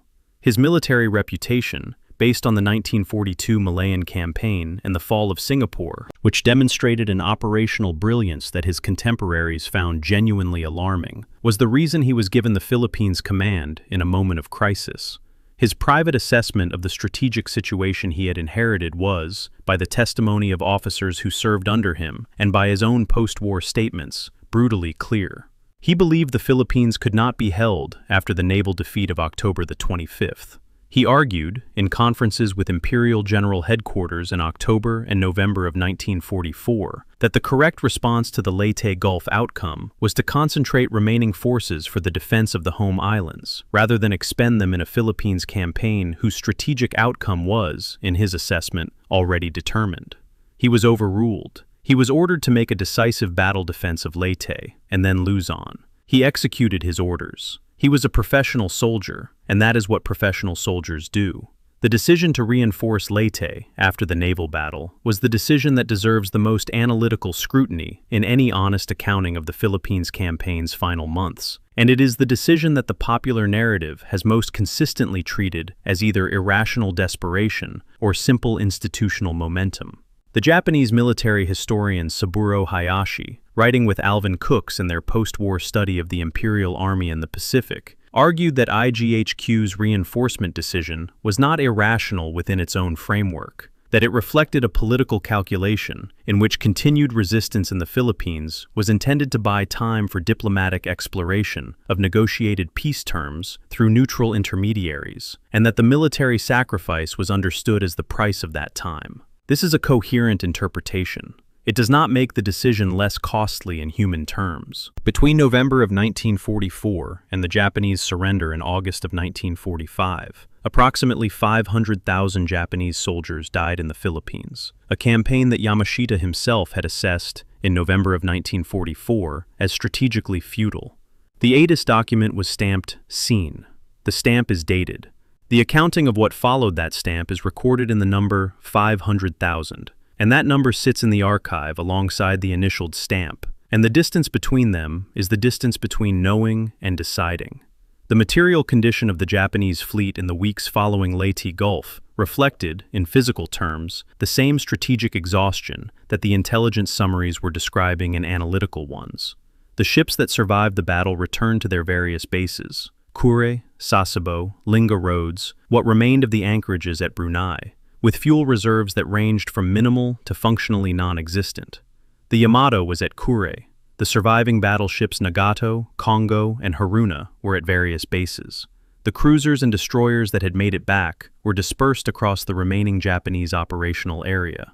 Most of them moved very little in the weeks after the battle. Not because they weren't needed, not because there was no target for them, but because the fuel to move them through any significant operational distance did not exist in quantities that the logistics system could reliably provide. The most powerful remaining surface fleet in Asia was sitting in its harbors because it could not afford to burn the oil required to leave them. The Navy that had swept from Pearl Harbor to Midway to Guadalcanal was by November of 1944, measured not in carrier groups and battleship divisions, but in metric tons of residual fuel oil and the distance that fuel could move a specific hull at a specific speed. The numbers were not large. Japan's total warship losses at Leyte Gulf, 26 ships, totaling approximately 305,000 tons, represented a proportion of the combined fleet's total strength that exceeded anything the Pacific War had previously produced in a single engagement. When I was working through the post-war loss tallies and comparing the Leyte Gulf figures against the accumulated losses of all previous major engagements, Coral Sea, Midway, the Guadalcanal campaign, the Philippine Sea, the cumulative figure from all those earlier battles combined was less than what Leyte Gulf cost in 4 days. This is not a comparison that appears in the popular accounts with any regularity, but it is the comparison that most clearly establishes what Leyte Gulf meant in quantitative terms to the Japanese Navy's remaining strength. The battle did not accelerate a decline that was already happening. It ended a trajectory that had been declining and produced a vertical drop. After Leyte Gulf, the trajectory doesn't recover. It simply continues falling until there is nothing left to fall. The kamikaze program, activated during the Leyte Gulf battle itself, was now becoming the primary operational expression of what remained of Japan's naval aviation. Onishi's first air fleet in the Philippines continued special attack operations through November and December of 1944, and the program was expanded to other commands as its apparent effectiveness, measured by hit rates rather than strategic results, impressed commanders who were looking for ways to remain operationally relevant with the aircraft and pilots that remained. The institutional expansion of a program that its own creator was simultaneously requesting permission to curtail reflects a specific pattern in how military organizations process failure. When conventional methods are clearly insufficient, the impulse is often to escalate the unconventional alternative, rather than to acknowledge that no available method is adequate to the objective. The kamikaze program was expanded not because it was winning the war, but because it was the most effective thing available. And the most effective thing available was still not effective enough. And no one inside the institution had the authority or the will to say that clearly in official documents. The land battle on Leyte itself continued with a ferocity that the naval battle's outcome had made strategically pointless in the Japanese strategic calculus, by any objective analysis, from November of 1944 onward. American forces, the 6th Army under General Walter Kruger, encountered Japanese resistance that was tenacious, well-organized, and sustained by the reinforcement convoys that continued to run troops into Leyte through November and December, despite severe losses to American air and naval interdiction. The Japanese Army on Leyte fought with the discipline and professional competence that the Imperial Japanese Army consistently demonstrated in its ground engagements throughout the Pacific War, regardless of the strategic situation. The soldiers who died on Leyte in November and December of 1944 and January of 1945 were not sacrificed through cowardice or incompetence. They were sacrificed through a strategic decision made above their level, in a room where someone read the word "futile" in an intelligence summary and signed a reinforcement order anyway. Yamashita survived the Philippines campaign, surrendering to American forces on the 2nd of September, 1945. The same day as the formal Japanese surrender ceremony aboard the Missouri in Tokyo Bay. He was subsequently tried by an American military tribunal for war crimes committed by troops under his command during the Manila Massacre of February of 1945, in which tens of thousands of Filipino civilians were killed. He was convicted and hanged on the 23rd of February 1946. The legal precedent established by his trial, that a commander can be held criminally responsible for atrocities committed by forces under his command, even without evidence of specific orders or direct participation, has been debated by military lawyers and international law scholars ever since. It is known as the Yamashita Standard. It is the foundation of subsequent command responsibility doctrine in international law, applied in trials from the former Yugoslavia to Rwanda to the various accountability proceedings of the early 21st century. A general who argued privately against the campaign that produced the situation in which the atrocities occurred, who was overruled, who executed his orders, and who was then hanged for their consequences, is a figure whose full historical complexity has not been adequately processed by the accounts that focus on either his military brilliance or his legal guilt alone. The archive holds all of it. The archive doesn't adjudicate, Chapter 17. Why Japan Lost. The Verdict the Archive Delivers. The 30th of October, 1945.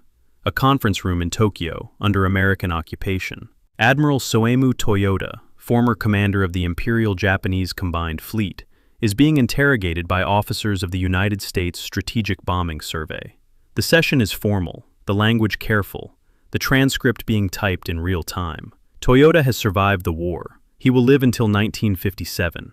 He is 60 years old, and he is sitting across a table from the men whose navy defeated his, and he is being asked to explain himself. And to his credit, or perhaps because there is nothing left to protect, he does. His answer to the question of why he committed the combined fleet to the Leyte Gulf operation, preserved in interrogation record number 378, is the most honest statement any Japanese commander made to the USSBS in the entire interrogation series. Should we lose in the Philippines operations, even though the fleet should be left, the shipping lane to the south would be completely cut off, so that the fleet, if it should come back to Japanese waters, could not obtain its fuel supply. If it should remain in southern waters, it could not receive supplies of ammunition and arms. There would be no sense in saving the fleet at the expense of the loss of the Philippines. He is not describing a plan. He is describing a trap. He is describing the trap that the arithmetic of Chapter 1 and Chapter 13 built around every decision he made in October of 1944, and he is describing it with the clarity of a man who has had a year to sit with it and no longer has any reason to pretend it was something other than what it was. The argument of this series, assembled across 16 chapters of primary sources and operational detail and structural analysis, leads to a conclusion that I want to state directly rather than approach through further qualification. Japan did not lose the Battle of Leyte Gulf because Halsey chased the carriers north. Japan did not lose it because Kurita turned back from Leyte Gulf. Japan did not lose it because Nishimura walked into Oldendorf's ambush at Surigao Strait, or because Ozawa's carriers had no aircraft, or because the San Bernardino Strait was left unguarded for 6 hours on the night of October the 24th. All of those things happened. Some of them were command failures, some were structural failures, some were the random friction of war, imposing itself on plans that were always more elegant on paper than in execution. But none of them was the reason Japan lost, because the reason Japan lost was already established in ledger columns and fuel allocation tables and pilot training logs before the battle's first shot was fired. The battle was the moment at which 3 years of accumulated structural disadvantage became visible on the surface of the Philippine Sea. The causes were upstream. The battle was downstream. The historians who have debated the command decisions for 80 years have been analyzing the symptoms. This series has tried throughout to analyze the disease. The 5 causes of Japan's defeat at Leyte Gulf can be stated in order of their explanatory weight, and they are not equal in that weight. The first and most fundamental is industrial asymmetry, the production differential between the United States and Japan that was irreversible from the moment American war production fully mobilized in 1942 and 1943. 17 carriers to 2 in 22 months. Essex-class construction times of 14 months against Japan's 3-year Shinano conversion. Task Group 30.8 maintaining 9 oilers in constant rotation, while Kurita's fleet burned unrefined Borneo crude because the refineries were too far away and the tankers that should have connected them were on the seafloor. This cause is structural and prior to all others. No battle decision in October of 1944 could have addressed it, because it was not a battle problem. It was a manufacturing problem, and it had been solved, in America's favor, before Sho-Ichi was written. The second cause is the destruction of Japanese carrier aviation, not as a collection of aircraft, but as a human capability, a body of trained institutional knowledge that had been accumulated over a decade and consumed over 3 years of attritional combat, in conditions that the training system was not designed to repair at the required rate. 96 flight hours against 525. The Great Marianas Turkey Shoot as the terminal expression of a gap that had been opening since Coral Sea. Ozawa's 4 carriers, sailing with 116 aircraft between them, not as a tactical choice, but as the end state of a training and production pipeline that the war had broken. The second cause compounds the first. Japan could not build carriers fast enough, and it could not fill the carriers it had with pilots capable of operating them effectively. The two deficits multiplied each other. The third cause is the logistical collapse, the fuel crisis documented in the allocation tables of September of 1944, that reduced the combined fleet from a strategic instrument to a geographic prisoner of its own supply lines. 180,000 metric tons for one operation, no reserve. 18 fleet tankers sunk by submarines between May and September of 1944, consuming the Leyte Gulf fuel budget before the operational order was written. The fleet basing at Brunei and Linga roads because home ports were a fuel-prohibitive transit away. Unrefined Borneo crude in the boilers of ships designed for processed fuel oil. The arithmetic of the fuel shortage made the battle, in a specific operational sense, a one-way transaction before it began. Japan could commit its remaining fleet to Leyte Gulf, and Japan could not meaningfully do anything else with that fleet afterward, regardless of the outcome. The fourth cause is command fragmentation, both American and Japanese, operating in different ways to produce different but equally significant failures. The Japanese fragmentation was structural and designed. Sho-Ichi's three separate surface forces operated without adequate interforce communication, without a unified commander, and with a coordination scheme that required each force to hit its objective on schedule, without the ability to adjust that schedule in response to changing conditions. Nishimura walked into Surigao Strait without knowing whether Kurita was north of the San Bernardino Strait or south of it. Kurita passed through the strait without knowing whether Nishimura had survived. The American fragmentation was command architectural and situational.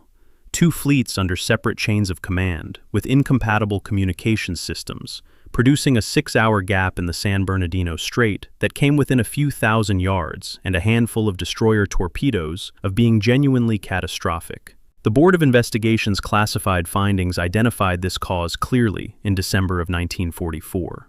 The classification ensured it didn't influence the public understanding of the battle for 50 years. The fifth cause is institutional denial. The refusal, documented in stamped and initialed intelligence summaries, and in the gap between Toyoda's two statements about whether he expected to win, to convert accurate strategic intelligence into strategic action. The Economic Planning Board report from the late 1930s that predicted exactly the fuel crisis that arrived. The September 1941 internal estimate that offensive operations could be sustained for approximately 18 months before American production made the balance untenable. The November 1944 ATIS document stamped "Seen" that said clearly the Philippines could not be sustained after the naval defeat and recommended evacuation. The institutional momentum that produced 500,000 additional deaths in the Philippines after that document was read, understood, and not acted upon. This cause is the hardest to write about cleanly, because it involves the specific human capacity for knowing something true and continuing to act as though it is not true. And that capacity is not unique to Japan in 1944. It is not unique to any nation, or any institution, or any period. It is a human failure mode, running through military history with a consistency that is both predictable and, every time it appears in the archive, genuinely shocking. The counterfactual test. What would have had to be different for Japan to win at Leyte Gulf is worth performing directly, because it clarifies the weight of each cause in a way that abstract description cannot. For Japan to have won at Leyte Gulf in any strategically meaningful sense, Kurita's center force would have needed to reach Leyte Gulf and destroy the invasion fleet. For that to have happened, Kurita would have needed air cover, which Japan did not have. He would have needed fuel reserves for a sustained operation rather than a one-way transit, which Japan did not have. He would have needed coordinated arrival with Nishimura from the south, which the Southern Forces' destruction at Surigao Strait had eliminated. He would have needed Halsey to take the decoy bait, which happened, but which was not guaranteed and was not a controllable variable. And even if all of these conditions had been met, the strategic result, the destruction of 28 Liberty ships and 23 landing craft in Leyte Gulf, would have been replaceable by American industry within weeks. The counterfactual collapses at every level. Japan could not have won at Leyte Gulf because the conditions for winning had been foreclosed by the 3 preceding years of industrial competition and attritional loss. Sho-Ichi was not a plan for victory. It was, as Toyoda's second statement suggests and the operational record confirms, a plan for an organized ending. What the archive delivers, across the primary sources of 16 chapters, is not a verdict on individuals. It is a verdict on structures. Halsey was aggressive. The command architecture enabled his aggressiveness to produce a gap in the defensive line. Kurita was exhausted and operating under degraded situational awareness. The fuel crisis and the communications doctrine that required radio silence had combined to produce the conditions for exactly that degradation. Nishimura pressed forward without coordination. The Sho-Ichi plan provided no mechanism for the interforce coordination that his attack required. These are individual decisions, made by individual men under individual pressures. They are also the predictable outputs of structural systems that had been building toward exactly these outcomes across 3 years of accumulated disadvantage. The individual decisions matter. They change the timing and the texture and the specific shape of what happened. The structures determine the outcome. This is the distinction that the 80-year debate about Halsey and Kurita has persistently failed to make cleanly, and it is the distinction that this series has been, chapter by chapter, trying to establish. Admiral Toyoda's statement to the USSBS, "There would be no sense in saving the fleet at the expense of the loss of the Philippines," is the clearest articulation of the trap's logic, available from any primary source. He is describing a situation in which no available choice preserves the fleet's strategic relevance, because the fuel crisis and the loss of air cover have already removed the conditions under which the fleet could be strategically relevant. Save the fleet and lose the Philippines. The oil lanes are cut, the fleet starves. Commit the fleet and lose it at Leyte. The oil lanes are cut anyway. The fleet is gone faster. The trap has 2 exits, and both of them go to the same place. What Toyota chose was the option that went there while doing something. Whether that was wisdom or institutional face-saving, or simply the only psychological option available to a man who could not recommend surrender, is a question that the interrogation transcript neither asks nor answers. It is the question that hangs in the air of a Tokyo conference room in October of 1945, between a man who lost and men who won. And it is the question that the archive preserves without resolving, because some questions are not the archive's to resolve. The Battle of Leyte Gulf ended on the 26th of October, 1944. The last Japanese ships cleared the operational area. The last American search aircraft returned to their carriers. The oil on the Philippine Sea, from Musashi, from Atago, from Gambier Bay and Hole and Johnston and Samuel B. Roberts, spread and thinned, and was absorbed into the ocean with the particular indifference that large bodies of water show to everything that sinks or burns on their surface. The tally was what it was: 26 Japanese ships, 6 American ships, approximately 15,000 total dead from both sides, and the Imperial Japanese Navy reduced from the force that had opened the Pacific War with a simultaneous assault on 7 countries to a collection of immobilized hulls in guarded harbors, waiting for the fuel that wasn't coming. The ledger had been settled. The column at the bottom of the allocation table, with its unsigned marginal annotation, had turned out to be right. 1 major operation, no reserve. The operation was over. The reserve had never existed. The fan in the Yokosuka logistics office hums on in the silence that follows the last entry. The lamp over the desk burns low. The pencil lies where it was set down. The arithmetic was patient. It waited. It was right.